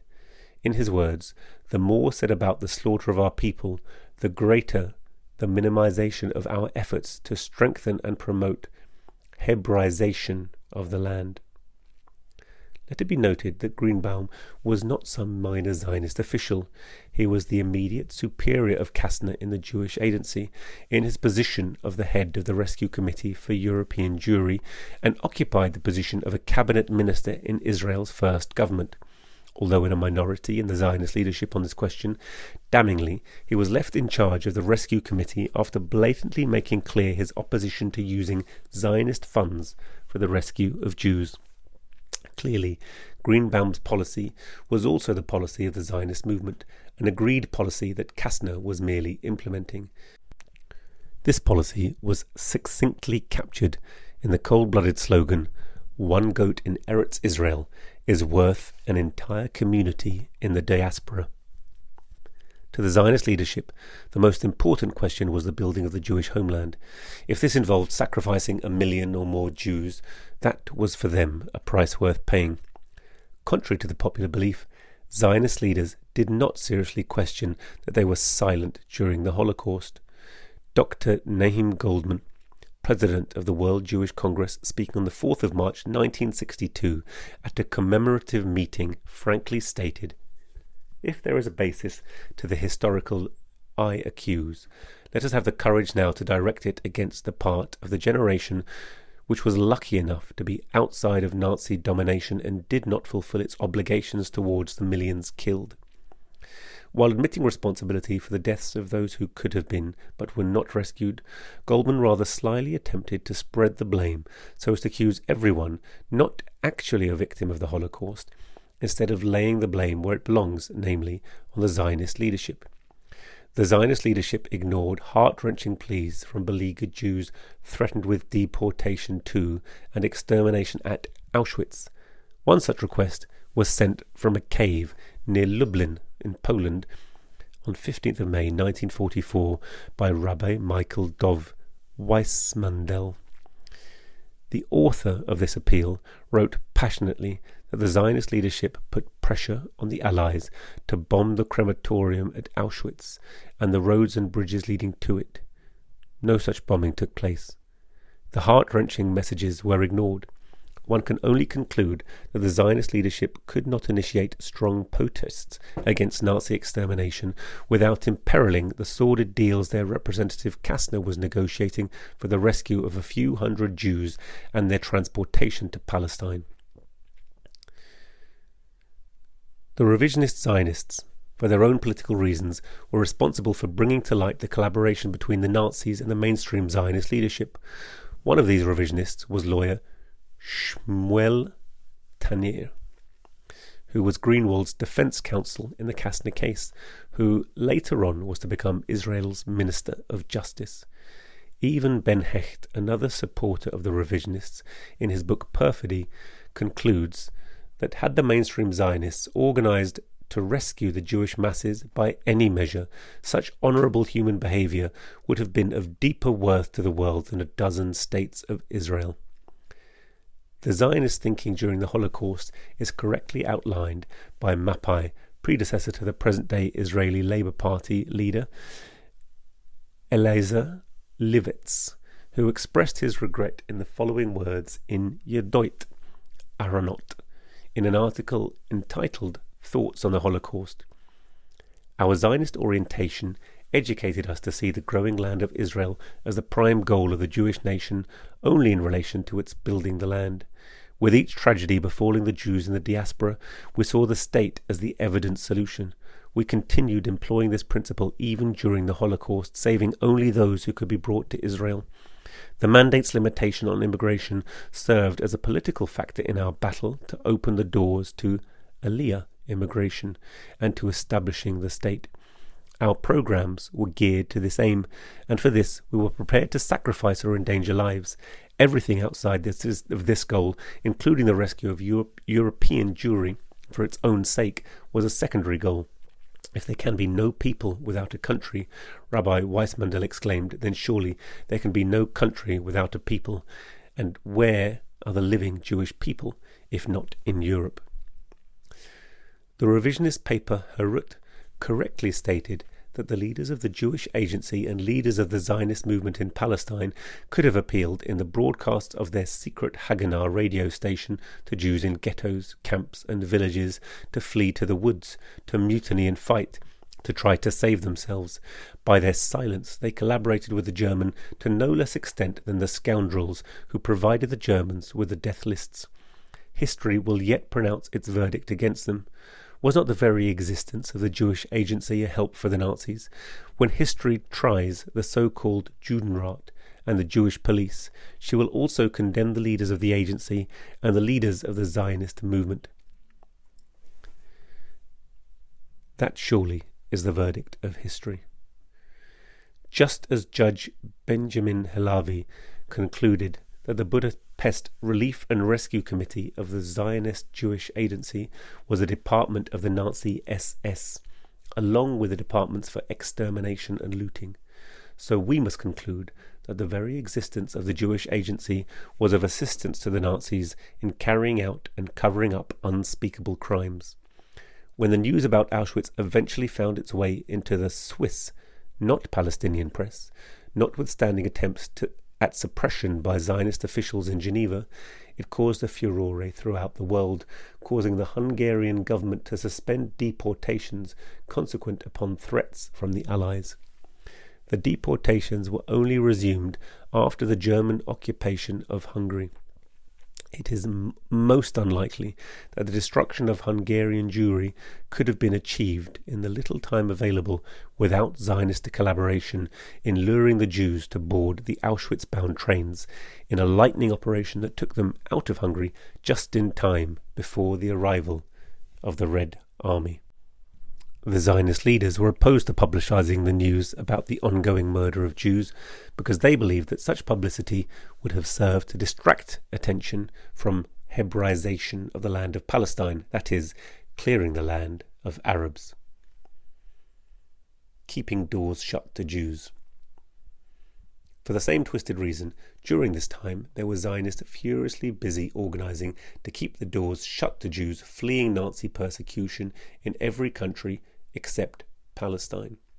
In Britain, they were instrumental in defeating a parliamentary motion in January 1943 aimed at rescuing the threatened Jews.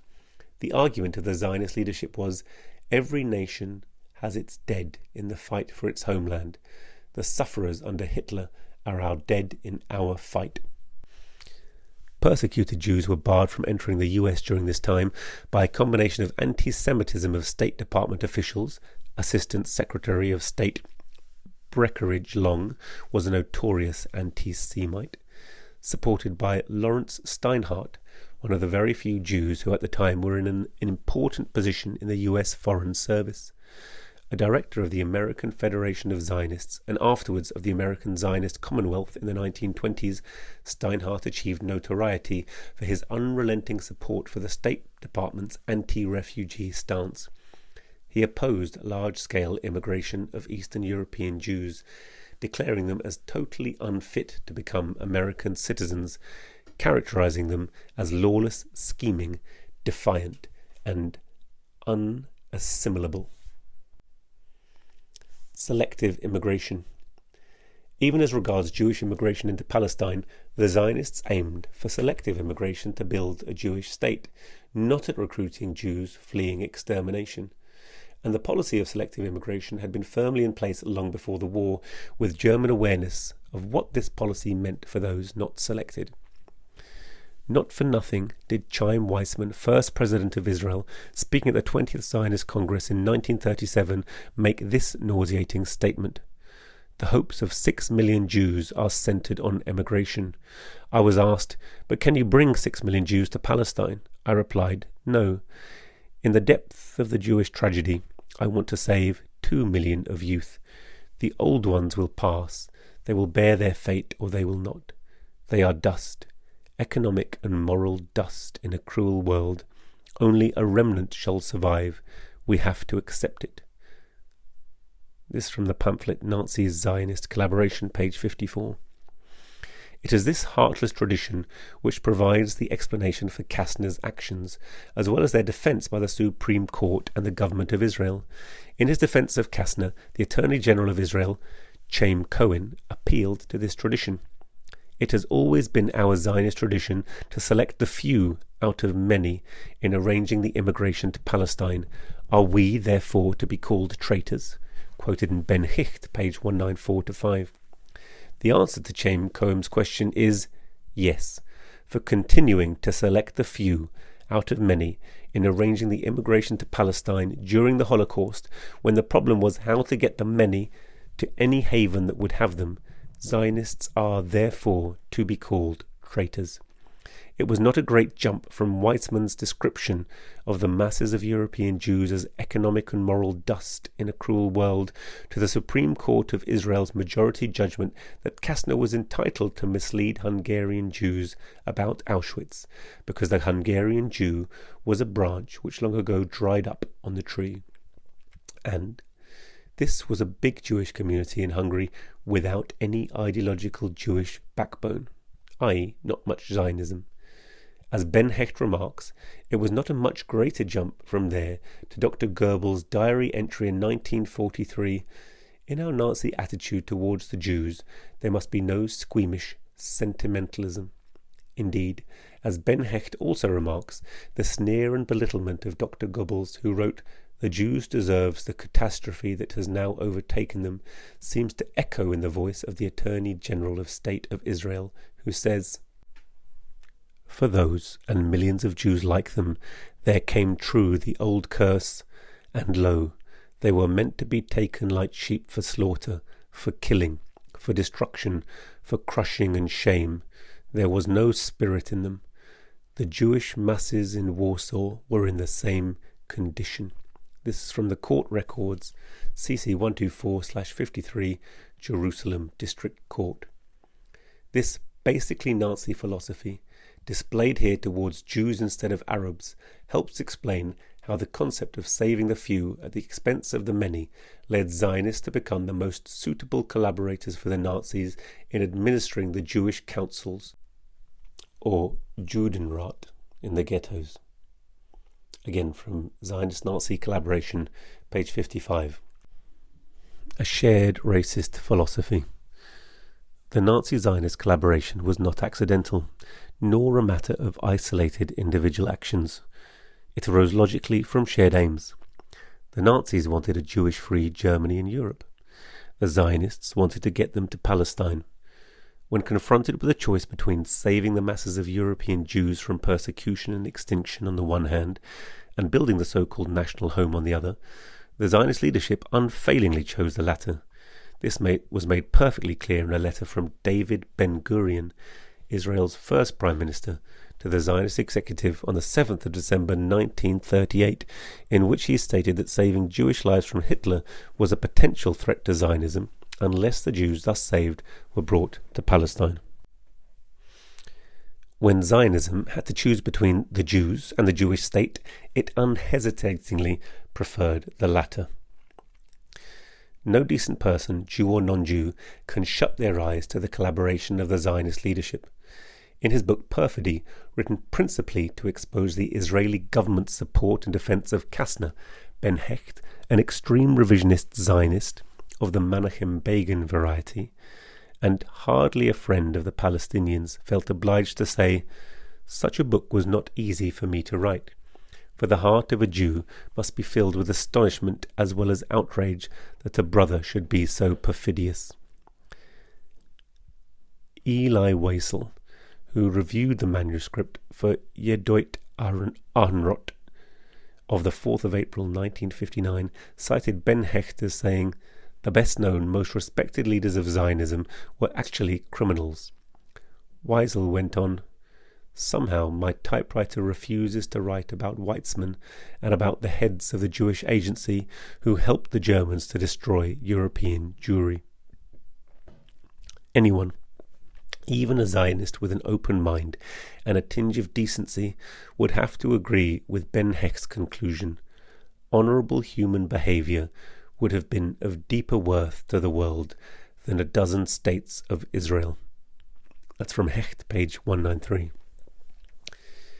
The State of Israel is often talked about as some entity for which 6 million Jews died. Although a lot of Jews died, they were not martyrs who died for the Zionist cause. Apart from being simply untrue, the propaganda of Zionists, as well as their imperialist backers, on the question of the Holocaust, it is unbearably offensive to anti-Zionist Jews, for in the words of Isaac Deutscher, "It should be realized that the great majority of Eastern European Jews were, up to the outbreak of the Second World War, opposed to Zionism." This is a fact of which most Jews and non-Jews in the West are seldom aware. The Zionists in our part of the world were a significant minority, but they never succeeded in attracting a majority of their co-religionists. The most fanatical enemies of Zionism were, precisely, the workers, those who spoke Yiddish, those who considered themselves Jews. They were the most determined opponents of the idea of an emigration from Eastern Europe to Palestine. Isaac Deutscher, The Non-Jewish Jew, and Other Essays, Oxford University Press, London, 1968. Fight Against Imperialism. These were the folk who were exterminated by the Nazis on an industrial scale. The Holocaust victims perished, not in order that a Jewish state be established. They were simply murdered in cold blood by the Nazis, acting on their sick racialist theories. The Nazis murdered millions of Jews, Communists, Soviets, Poles, Gypsies and others in one of the greatest crimes against humanity. The Nazi ideology was the product of a crisis-ridden imperialism, and the most important lesson for humanity to learn from the Holocaust, which claimed the lives of 6 million Jews, and of the far greater Holocaust with its 50 million dead, and even greater number maimed, and colossal destruction of wealth, namely the Second World War, was that it too was a product of imperialism. The only way to prevent the recurrence of such tragedies is to overthrow imperialism, for war and genocide cannot be put to an end while this system lasts. Nazism, far from leading to the rejuvenation of Jewry, as is often claimed by the Zionists and their apologists, led to the mass murder of Jews. The shock and demoralization, and also amoralization, suffered by the survivors of the Holocaust goes far to explain how a poisonous ideology like Zionism could, for the first time in history, gain a real mass following among Jews. But to call the mass murder of Jews, followed by the decline and decadence of traditional universalist Jewish values, and the takeover of Jewish community institutions by narrow nationalist zealots, a rejuvenation of Jewry, takes real gall. Zionist-Nazi collaboration, page 79. In the words of Rabbi Moshe Schoenfeld, the first and foremost action of the Zionists was to establish the state, and the masses of Jews merely served as convenient means. And wherever there existed a contradiction between the two, the needs of the masses, and even their salvation, were subordinated to the needs of the state information. I accuse from the depths cited in Nazi-Zionist collaboration, page 81. The author accuses the Zionists of having collaborated in the murder of 6 million Jews, stated the Orthodox Torah Jews of the Neutre Charta, in advertising Schoenfeld's book, The Holocaust Victims Accuse, in the New York Times. Wherever the Zionists or the Zionist state of Israel are criticized, the Zionist movement has a knee-jerk reaction. If the criticism emanates from non-Jews, they are dubbed anti-Semites. If such criticism comes from Jews, they are dismissed as self-hating Jews. The Zionist movement is busy, with the help of the leading imperialist states, attempting to criminalize every public expression of support for the Palestinian people. Any criticism of Israel's brutal policies and the conditions of apartheid imposed on the Palestinians in their own land. If Zionism collaborated with the German fascists in the 1930s and 40s, helping the latter in the murder of hundreds and thousands of Jewish people, it has since the establishment of the State of Israel served as a faithful servant of US imperialism, a dagger pointed at the heart of the Arab democratic and socialist movement. As such, just like its chief patron, US imperialism, it has become an enemy of all progressive humanity, including especially the Jewish masses. It needs to be fought against, and shall be fought against and defeated, however long and arduous the struggle. Chapter 6.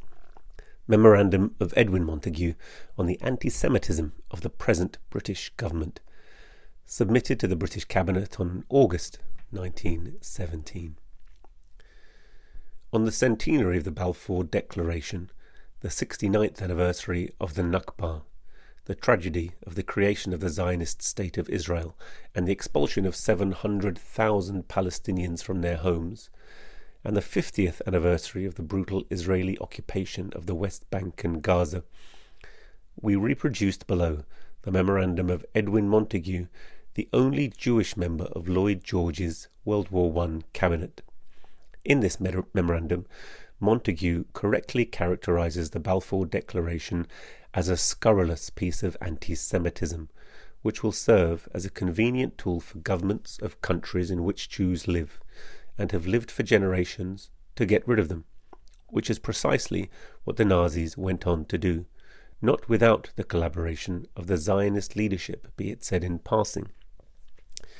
Rejecting religion as a test of citizenship, Montagu correctly asserts that there is no such thing as a Jewish nation. As for Jews in Britain, he observes, they are not British Jews, but Jewish Britons. The creation of a Jewish home in Palestine would result in the catastrophic expulsion of the inhabitants of that land and turn it into the world's ghetto for Jews, says Montagu's memorandum. Finally, he says that he would willingly disenfranchise every Zionist and would be tempted to prescribe the Zionist organisation as illegal and against the national interest. No wonder then that this sane statement of Montagu's lies buried in the archives and is not brought into the light of day, whether by Zionists or their imperialist backers. We publish this version of the extremely important document, for it questions the very rationale and basis of a Jewish state in Palestine, characterising it as anti-Semitic and a disaster for Jews and Palestinians alike. I have chosen the above title for this memorandum, not in any hostile sense, not by any means as quarrelling with an anti-Semitic view which may be held by my colleagues, not with a desire to deny that anti-Semitism can be held by rational men, not even with a view to suggesting that the government is deliberately anti-Semitic. But I wish to place on record my view that the policy of His Majesty's government is anti-Semitic in result and will prove a rallying ground for anti-Semites in every country in the world. This view is prompted by the receipt yesterday of a correspondence between Lord Rothschild and Mr. Balfour. Lord Rothschild's letter is dated the 18th of July, and Mr. Balfour's answer is to be dated August 1917. I fear that my protest comes too late, and it may well be that the government were practically committed when Lord Rothschild wrote, and before I became a member of the government, for there has obviously been some correspondence or conversation before this letter.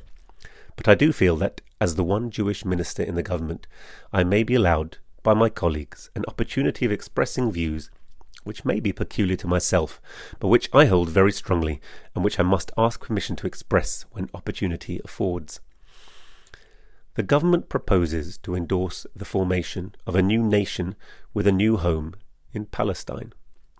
This nation will presumably be formed of Jewish Russians, Jewish Englishmen, Jewish Romanians, Jewish Bulgarians, and Jewish citizens of all nations, survivors or relations of those who have fought or laid down their lives for the different countries in the First World War, which I have mentioned, at a time when the 3 years that they have lived through have united their outlook and thought more closely than ever with the countries of which they are citizens. Zionism has always seemed to me to be a mischievous political creed, untenable by any patriotic citizen of the United Kingdom. If a Jewish Englishman sets his eyes on the Mount of Olives and longs for the day when he will shake British soil from his shoes and go back to agricultural pursuits in Palestine, he has always seemed to me to have acknowledged aims inconsistent with British citizenship, and to have admitted that he is unfit for a share in public life in Great Britain, or to be treated as an Englishman. I have always understood that those who indulge in this creed were largely animated by the restrictions upon and refusal of liberty to Jews in Russia. But at the very time when these Jews have been acknowledged as Jewish Russians and given all liberties, it seems to be inconceivable that Zionism should be officially recognised by the British government, and that Mr. Balfour should be authorised to say that Palestine was to be reconstituted as the national home of the Jewish people. I do not know what this involves, but I assume that it means that Mohammedans and Christians are to make way for the Jews, and that the Jews should be put in all positions of preference and should be peculiarly associated with Palestine in the same way that England is with the English or France with the French, that Turks and other Mohammedans in Palestine will be regarded as foreigners, just in the same way as Jews will hereafter be treated as foreigners in every country but Palestine. Perhaps also citizenship must be granted only as a result of a religious test. I lay down with emphasis 4 principles. I assert that there is not a Jewish nation. The members of my family, for instance, who have been in this country for generations, have no sort or kind of community of view or of desire with any Jewish family in any other country, beyond the fact that they profess to a greater or less degree the same religion. It is no more true to say that a Jewish Englishman and a Jewish Moor are of the same nation than it is to say that a Christian Englishman and a Christian Frenchman are of the same nation.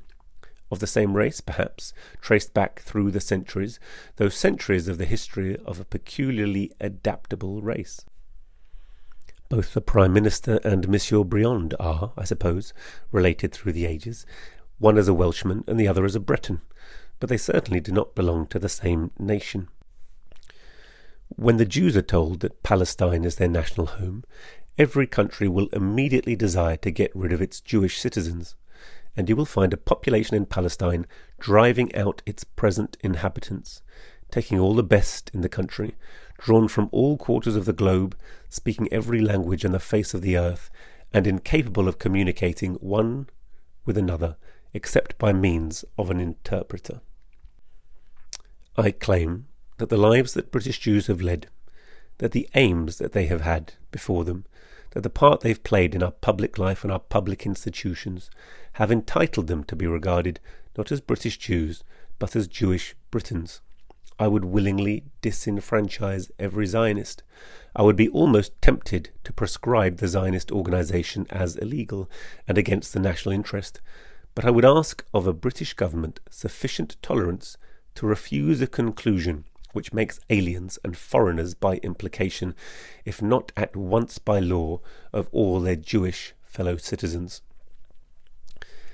I deny that Palestine is today associated with the Jews or properly to be regarded as a fit place for them to live in. The 10 Commandments were delivered to the Jews in Sinai. It is quite true that Palestine plays a large part in Jewish history, but so it does in modern Mohammedan history, and, after the time of the Jews, surely it plays a larger part than any other country in Christian history.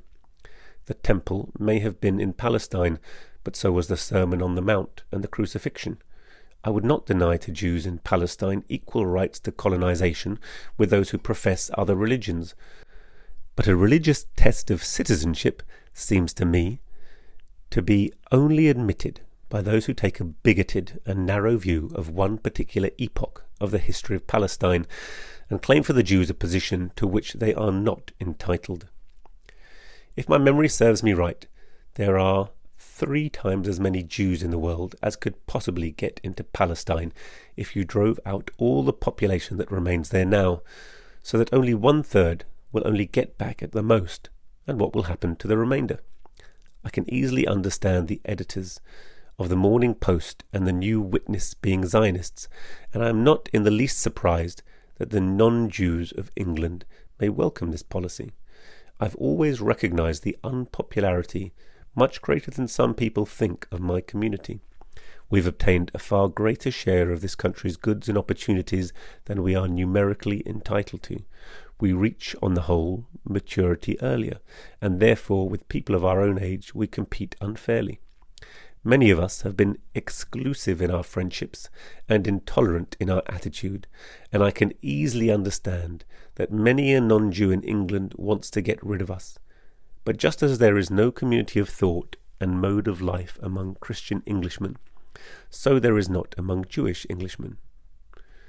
More and more we are educated in public schools and at the universities, and take our part in the politics, in the army, in the civil service of our country. And I'm glad to think that the prejudices against intermarriage are breaking down. But when the Jew has a national home, surely it follows that the impetus to deprive us of the rights of British citizenship must be enormously increased. Palestine will become the world's ghetto. Why should the Russians give the Jew equal rights? His national home is Palestine. Why does Lord Rothschild attach so much importance to the difference between British and foreign Jews? All Jews will be foreign Jews, inhabitants of the great country of Palestine. I do not know how the fortunate third will be chosen, but the Jew will have the choice. Whatever country he belongs to, whatever country he loves, whatever country he regards himself as an integral part of, between going to live with the people who are foreigners to him, but to whom his Christian fellow countrymen have told him he shall belong, and of remaining as an unwelcome guest in the country that he thought he belonged to. I'm not surprised that the government should take this step after the formation of a Jewish regiment, and I'm waiting to learn that my brother, who has been wounded in the National Division, or my nephew, who is in the Grenadier Guards, will be forced by public opinion or by army regulations to become an officer in the regiment, which will mainly be composed of people who will not understand the only language which he speaks, English. I can well understand that when it was decided, and quite rightly, to force foreign Jews in this country to serve in the army, it was difficult to put them in British regiments because of the language difficulty. But that was because they were foreigners, and not because they were Jews. And a foreign legion would seem to me to have been the right thing to establish. A Jewish legion makes the position of Jews in other regiments more difficult, and forces a nationality upon people who have nothing in common. I feel that the government are asked to be the instrument for carrying out the wishes of a Zionist organisation largely run, as my information goes, at any rate in the past, by men of enemy descent or birth, and by this means have dealt a severe blow to the liberties, position and opportunities of service of their Jewish fellow countrymen. I would say to Lord Rothschild that the government will be prepared to do everything in their power to obtain for Jews in Palestine complete liberty of settlement and life, on an equality with the inhabitants of that country who profess other religious beliefs. I would ask that the government should go no further. E. S. Montagu, 23rd of August, 1917. Chapter 7. The Balfour Declaration. Published in the December 2017, January 2018 issue of Proletarian. The 2nd of November 2017 marked the 100th anniversary of the notorious Balfour Declaration, which took the simple form of a letter dated the 2nd of November 1917, written by the then Foreign Secretary Arthur James Balfour on behalf of the Foreign Office to Lord Rothschild, Lionel Walter Rothschild, the second Baron Rothschild, who was at the time the President of the English Zionist Federation and a long-standing friend of Balfour's. This letter reads, Dear Lord Rothschild, quote, I have much pleasure in conveying to you, on behalf of His Majesty's Government, the following declaration of sympathy with Jewish Zionist aspirations which has been submitted to and approved by the Cabinet. His Majesty's Government view with favour the establishment in Palestine of a national home for the Jewish people, and will use their best endeavours to facilitate the achievement of this objective, it being clearly understood that nothing shall be done which may prejudice the civil and religious rights of existing non-Jewish communities in Palestine, or the rights and political status enjoyed by Jews in any other country. End quote. Subsequent Zionist narrative asserts that the Balfour Declaration was the culmination of a long struggle by the Jewish masses for the establishment of a national home for the Jewish people in Palestine. As a matter of fact, the Jewish people were overwhelmingly and fiercely opposed to the idea, whose genesis had nothing to do with them. For Zionism is an imperialist construct conceived, nurtured and promoted by British imperialism to serve as an instrument of its policy and a tool for protecting its interests in the Middle East. Only a small coterie of wealthy Zionists, such as Chaim Weizmann and Nahum Sokolov, were advocating and pursuing the adoption of some such declaration. The idea was not at all popular among the Jews at the time. The late historian, Lord Beloff, himself a Jew, and many others, aptly characterized Zionism as a movement in which one Jew asks another for money to send a third Jew to Palestine. Most Jews regarded Zionism as a mad and crazy fantasy, and treated it with supreme contempt. In 1917, Anglo-Jewry was, in the main, not just indifferent but positively hostile to Zionism and to the Balfour Declaration. At the time, only about 0.25% of British Jews, that is about 5,000 out of a total Anglo-Jewish population of roughly 250,000, were members of the English Zionist Federation. Quote, the so-called mass meetings, occasionally convened in urban centres with a high density of Jewish immigrants, presumed to be Zionism's natural constituency, rarely lived up to their billing, end quote, wrote Stuart A. Cohen in the Balfour centenary edition of the Jewish Chronicle. Anglo-Jewry was in the main indifferent, 2nd of November 2017. For the Jewish masses had many more urgent matters to attend to. The burning issues in London's East End had nothing to do with Zionism. What concerned the Jewish immigrants most were the British government's threat to deport them, or the fate of their loved ones back in Russia, not to mention their struggle against prejudice and discrimination, and the fight against slum landlords and sweatshop employers. What is more, the loudest participants in these debates were the opponents, not the supporters, of Zionism. The masses of immigrant Jews were not the only ones fiercely opposed to Zionism. Most vocal anti-Zionists were native-born, many of them members of the Anglo-Jewish bourgeoisie, as for instance Edwin Montagu, son of the Jewish banker Lord Swathling, made Secretary of State for India, who delivered a virulently anti-Zionist memorandum to the British cabinet, while the leaders of the Board of British Deputies, David Alexander, and the Anglo-Jewish Association, Claude Montefiore, wrote on to the 24th of May 1917 to the Times, denouncing the scheme for the establishment of a national home for the Jewish people, all in an effort to block the Balfour Declaration. Shortly after the Balfour Declaration was made public, quote, leading figures in Anglo-Jewry combined to form a League of British Jews dedicated to the principle that Jews were a denomination rather than a nation, end quote. How the Jewish Chronicle helped shape the debate, by David Cesarani, Jewish Chronicle, 22nd of November 2017. The unpopularity of the idea underlying the Balfour Declaration, and the positive hostility it aroused among all classes of British Jews, goes a long way to explaining why this declaration was sent in the form of a letter to Lord Rothschild, rather than being made the subject of a parliamentary announcement or white paper. Thus, it is clear that the Zionists in Britain, or elsewhere for that matter, had not won over the mass of Jews from any class to their cause, and by no manner of means could they claim to speak on their behalf. It was realization by the government that anti-Zionist sentiment ran strong throughout the Jewish community, quote, which determined how the statement would be published. Only by incorporating it within a private letter to Lord Rothschild could the recognised Jewish establishment be neatly bypassed, and the inconvenience of an unseemly intra-communal brawl be avoided, end quote. The Balfour Declaration was received unenthusiastically by the British press, with the solitary exception of the Manchester Guardian, which, under the editorship of C.P. Scott, was supportive of Zionism. On the day that his paper published the news, Scott dedicated his editorial to the announcement, calling the declaration, quote, at once the fulfilment of an aspiration, the signpost of a destiny.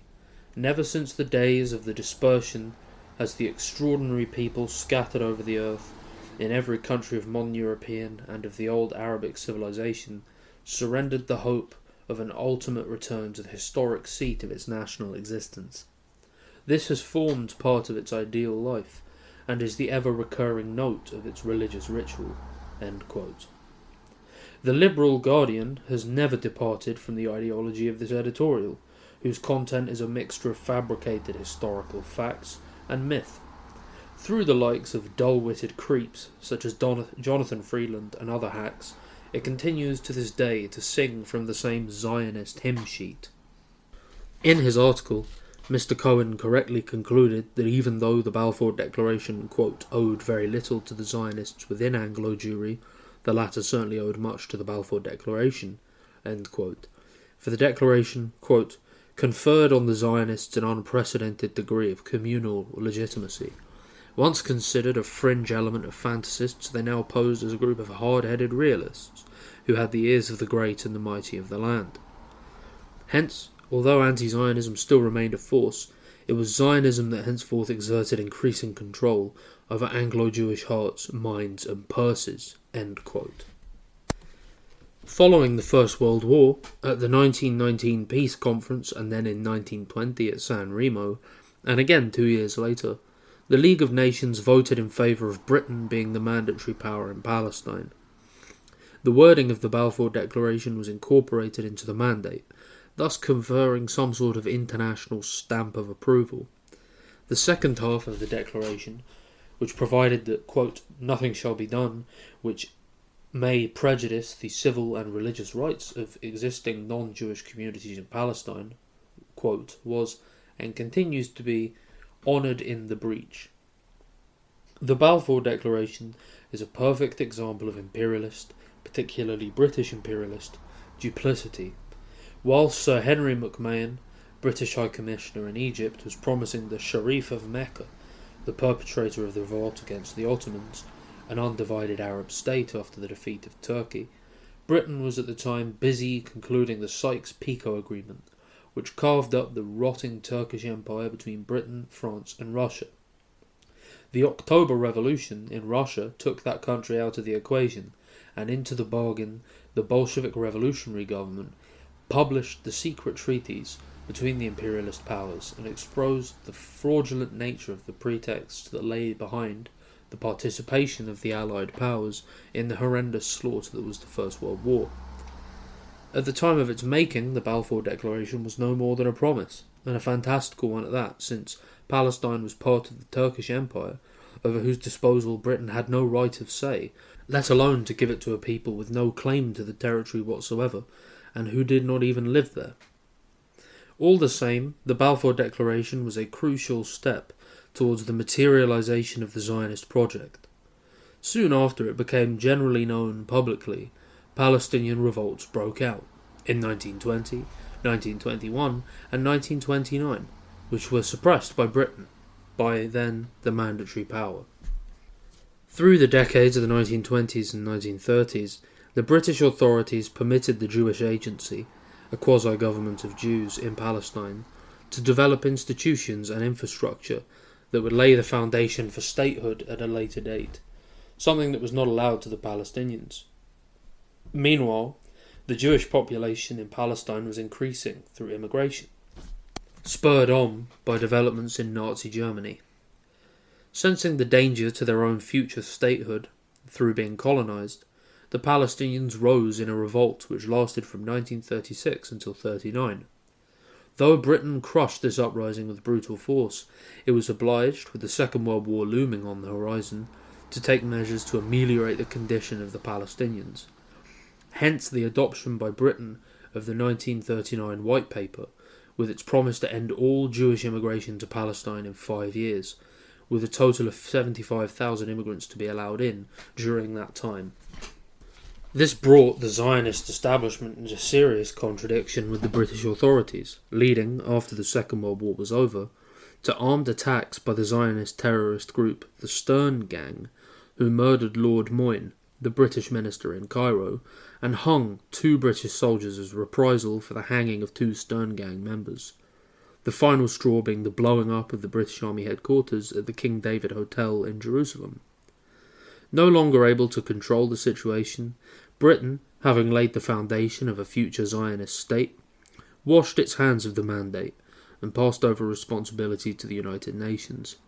The United Nations Special Committee on Palestine came up with a partition plan that was adopted by the General Assembly on the 29th of November 1947, with Britain declaring its intention to withdraw from Palestine by the 15th of May 1948, allowing well-armed Zionist groups to grab a major part of the country. On the final departure of British troops, David Ben-Gurion declared the State of Israel and became its first Prime Minister. For the Palestinians, the creation of the colonial State of Israel was Nakba, the catastrophe, accompanied by expulsion through terror and massacre of 750,000 of them from their homes and villages turning them into refugees. Over 400 villages were erased by well-armed Zionists to grab a major part of Palestine. Quite rightly, the 2nd of November is for the Palestinians a black day, the day that a 130-word letter laid the basis for their dispossession and expulsion from their homeland. 12 million Palestinians today live under occupation or as refugees, scattered both in neighbouring countries and throughout the world, yearning to return to their land and homes. At Oslo, in 1993, the Palestinians, making the most painful decision, agreed on a two-state solution, which would have given them a state of their own within the pre-1967 borders, a mere 20% of historic Palestine. But while all imperialist states today pay lip service to the two-state solution, with the exception of Sweden and Greece, none of the Western governments has fully recognised Palestine as an independent state. Instead, they continue to give military, financial and diplomatic support to Israel, while the latter, through its incessant war against the Palestinians and ceaseless construction and colonisation within the internationally recognised Palestinian territory, is making the two-state solution all but impossible. Be it said in passing that 130 UN members, representing the vast majority of humanity, recognised Palestine within the 1967 borders, notwithstanding its military occupation by Israel. Thus it's clear that while Theodor Herzl, author of Der Judenstaat, The State of the Jews, published in 1896 and considered the founding text of Israeli Zionism, may have founded the World Zionist Organization, but without the support of imperialism, in particular British imperialism, quote, the minuscule Jewish community in Palestine could never attain the necessary critical mass to become a sovereign state. Not only did Herzl fail, before the First World War, the Zionist movement as a whole was uncertain about its goals. End quote.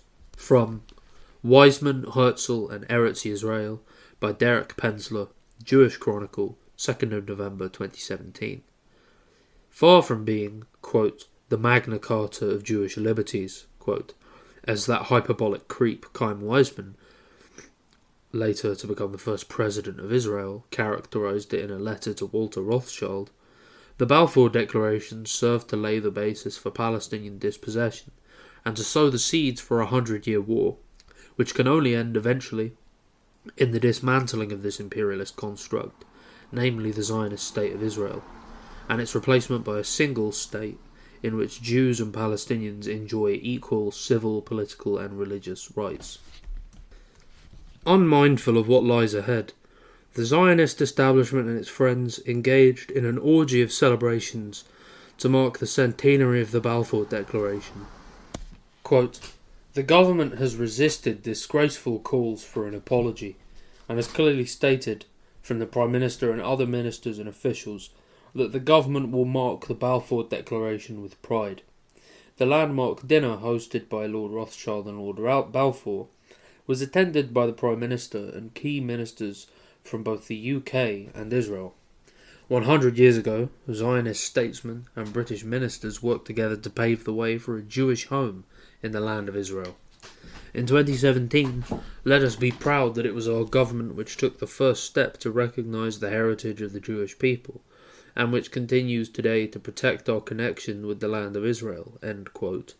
From Advertisement in the Jewish Chronicle of 2nd of November 2017 by Simon Johnson, Chief Executive of the Jewish Leadership Council. The Balfour Declaration was a fundamental step on the road to the establishment of the State of Israel.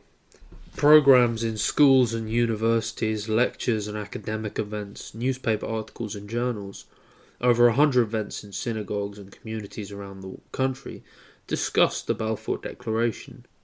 The Balfour Lecture, delivered by the well-known historian Simon Schama of the Royal Society, was live-streamed to venues in Brighton, Glasgow, Leeds, Manchester and other places.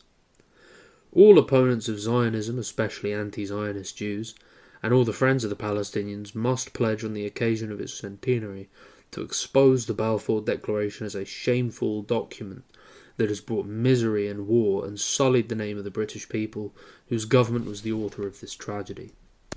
They must expose the hypocrisy, cynicism and duplicity of the likes of Mark Regev, the present Israeli ambassador in Britain, and previously the shameless spokesman for the Israeli Prime Minister, an Australian who only moved to Israel in 1982, thereby exposing the preposterous nature of this racist settler colonial state, who called for the British people to be proud of the Balfour Declaration. This, according to him, enshrines the, quote, finest values that the United Kingdom cherishes today, end quote. Cynically ignoring the jackboot of the Israeli occupation and the denial of all rights to the Palestinian people, Regev has the Goebbelsian chutzpah to characterize Israel as a, quote, beacon of democracy, pluralism and the rule of law, end quote, with its declaration of independence guaranteeing complete equality of social and political rights to all its inhabitants, irrespective of religion, race or sex, end quote. He invites the people of Britain to join Israel, quote, and proudly mark Britain's role in creating the Middle East's only tolerant and free democracy, end quote. From A Milestone in the Journey to Israel's Rebirth, Jewish Chronicle, 2nd November 2017. Yes, indeed, Mr. Regev's Israel may be a democracy for many of its Jewish inhabitants, but for the Palestinians it represents dispossession, demolition of homes, life in Bantustans, daily oppression and humiliation at a myriad checkpoints that dot the Palestinian territories, the apartheid wall, and a daily siege of their territories. There is nothing for them to celebrate. Only the arduous struggle to destroy the monstrosity whose foundation stone and building blocks rest on the Balfour Declaration. And remember, Mr. Regev, the laws of history are stronger than the laws of artillery. The Palestinian people will surely overcome and be victorious. Chapter 8. A sustained attack on opposition to brutal Israeli occupation. Published in the March-April 2016 issue of Laukar. The following article reproduces with modifications parts of an article entitled The Greatest Threat to Free Speech in the West, Criminalizing Activism Against Israeli Occupation, posted on The Intercept on the 16th of February in the name of the famous journalist Glenn Greenwald and Andrew Fishman, with thanks. On the 16th of February 2016, the UK government announced that it will be illegal for, quote, local city councils, public bodies, and even some university student unions to refuse to buy goods and services from companies involved in the arms trade, fossil fuels, tobacco products, or Israeli settlements in the occupied West Bank, end quote. Thus, any entities that support or participate in the global boycott of Israeli settlements will face, quote-unquote, severe penalties. In addition to being an infringement of free speech and political activity, the government's move is a response to, and collusion with, a very coordinated and well-financed campaign led by Israel and its supporters, literally to criminalize political activism against Israeli occupation, based on the particular fear that the worldwide campaign of boycott, divestment and sanctions, or BDS, modelled after the 1980s campaign that contributed to the downfall of the Israel-allied apartheid regime in South Africa, is succeeding. The Israeli website, Plus972, reported last year about a pending bill that, quote, would ban entry to foreigners who promote the BDS movement that aims to pressure Israel to comply with international law and respect Palestinian rights, end quote. In 2011, a law passed in Israel that, quote, effectively banned any public call for a boycott, economic, cultural, or academic, against Israel or its West Bank settlements, making such action a punishable offence, end quote. However, the current pronouncements and actions of the British and other Western governments are to make such activism a crime, not only in Israel, but in Western countries generally. They propose to outlaw activism against the decades-long Israeli occupation, particularly though not only through boycotts against Israel. In October, we reported on the criminal convictions in France of 12 activists for the crime of advocating sanctions and a boycott against Israel as a means of ending the decades-long military occupation of Palestine, convictions upheld by France's highest court. They were prosecuted for, quote, wearing shirts emblazoned with the words, "Long live Palestine, boycott Israel," and because they also handed out flyers that said that buying Israeli products means legitimizing crimes in Gaza, end quote. Pascal Markowicz, chief lawyer of the CRIF umbrella organization of French Jewish communities, gleefully published this shameful decision of the highest French court. Similar measures are afoot in the US to prosecute and outlaw BDS. The Washington Post reported last June, quote, a wave of anti-BDS legislation is sweeping the US under a customs bill recently passed by both houses of Congress. American companies will be obliged to treat settlements in the West Bank as a valid part of Israel by outlawing any behavior that would be deemed cooperative with a boycott of companies occupying the West Bank. US companies would be forced to pretend that products produced in the occupied territories are actually produced in Israel, end quote. Dozens of anti-BDS bills being introduced in Congress and state legislatures across the US are proof of the lengths that Israel's staunch supporters will go to shut down any discussion critical of Israeli policies and supportive of Palestinian freedom. Under the existing laws, American companies have been fined for actions deemed supportive of boycotts aimed at Israel. For decades, US companies and their foreign subsidiaries, for instance, have been required by law to refuse to comply with the Arab League boycott of Israel. Penalties for violators include up to 10 years imprisonment. The suppression of anti-occupation activism is particularly acute on American college campuses. This campus censorship on behalf of Israel was comprehensively documented in a report last year by Palestine Legal titled The Palestinian Exception to Free Speech. The nationwide censorship effort has seen pro-Palestinian professors fired, anti-occupation student activists suspended and threatened with expulsion, pro-Palestinian groups defunded, and even disciplined for students for the crime of flying a Palestinian flag. The report documents how pro-Israel campus groups and alumni, quote, have intensified their efforts to stifle criticism of Israeli government policies, end quote. The report explains, quote, rather than engage such criticisms on its merits, these groups leverage their significant resources and lobbying power to pressure universities, government actors, and other institutions to censor or punish advocacy in support of Palestinian rights, end quote. And all this in the name of outlawing hate speech.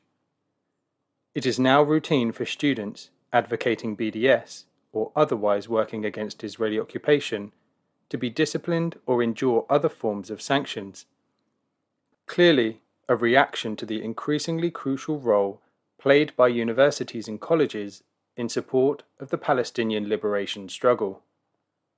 When nothing else works, the authorities resort to gutter tactics of equating anti-Zionism with anti-Semitism. In September 2015, the University of California debated proposals to ban BDS campaigns by characterizing them as manifestations of anti-Semitism. Similar attempts to ban opposition to Israeli occupation are widespread. The New York State Legislature actually passed, quote, a bill that would suspend funding to educational institutions which fund groups that boycott Israel, end quote. Such legislation is becoming commonplace, as the group United with Israel boasted just last month. Florida became the fifth state in the US to introduce a resolution to confront the anti-Israel BDS movement when it passed a law on December the 21st. Similar to the first anti-BDS legislation introduced in Tennessee last April. By doing so, Florida has joined Tennessee, New York, Indiana, and Pennsylvania. Another 35 states are reportedly considering similar legislation. Another 35 states are reportedly considering similar legislation. The pro-campus speech group FIRE has repeatedly documented and denounced attempts to suppress BDS advocacy on campus.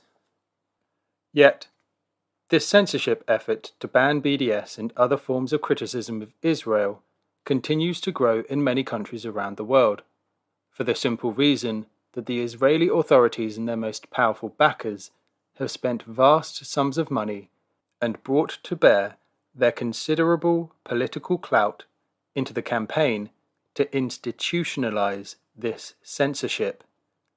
Last year, GOP billionaire Sheldon Adelson and Democratic billionaire Chaim Saban donated tens of millions of dollars to a new fund to combat BDS on college campuses. Also last year, Israeli Prime Minister Benjamin Netanyahu, quote, decided to implement a 2014 resolution to establish a special task force to fight the anti-Israeli sanctions, end quote. That task force has funding of, quote, some 100 million Israeli shekels, roughly 25.5 million US dollars, end quote. Anti-BDS legislation has become a major goal of AIPAC.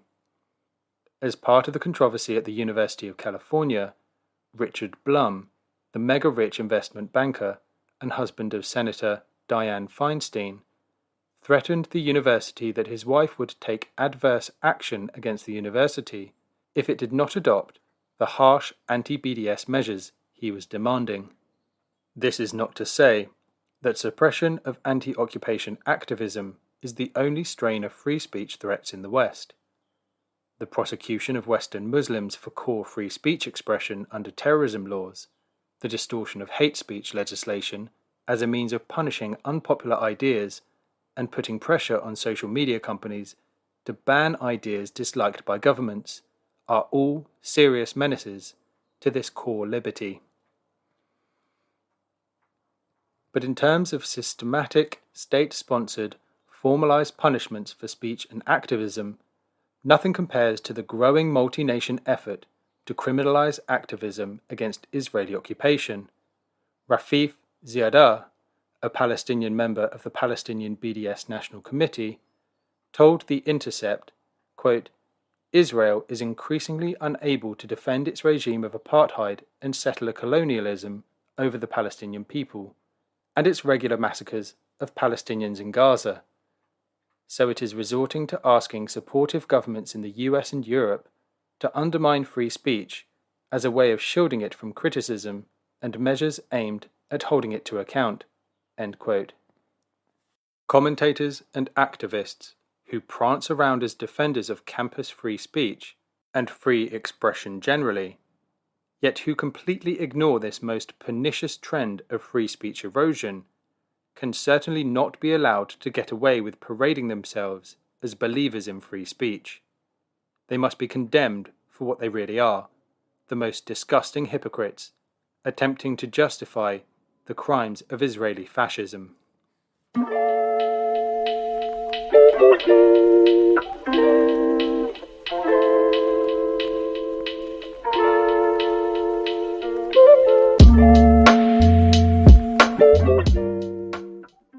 Thanks for listening to Proletarian Radio.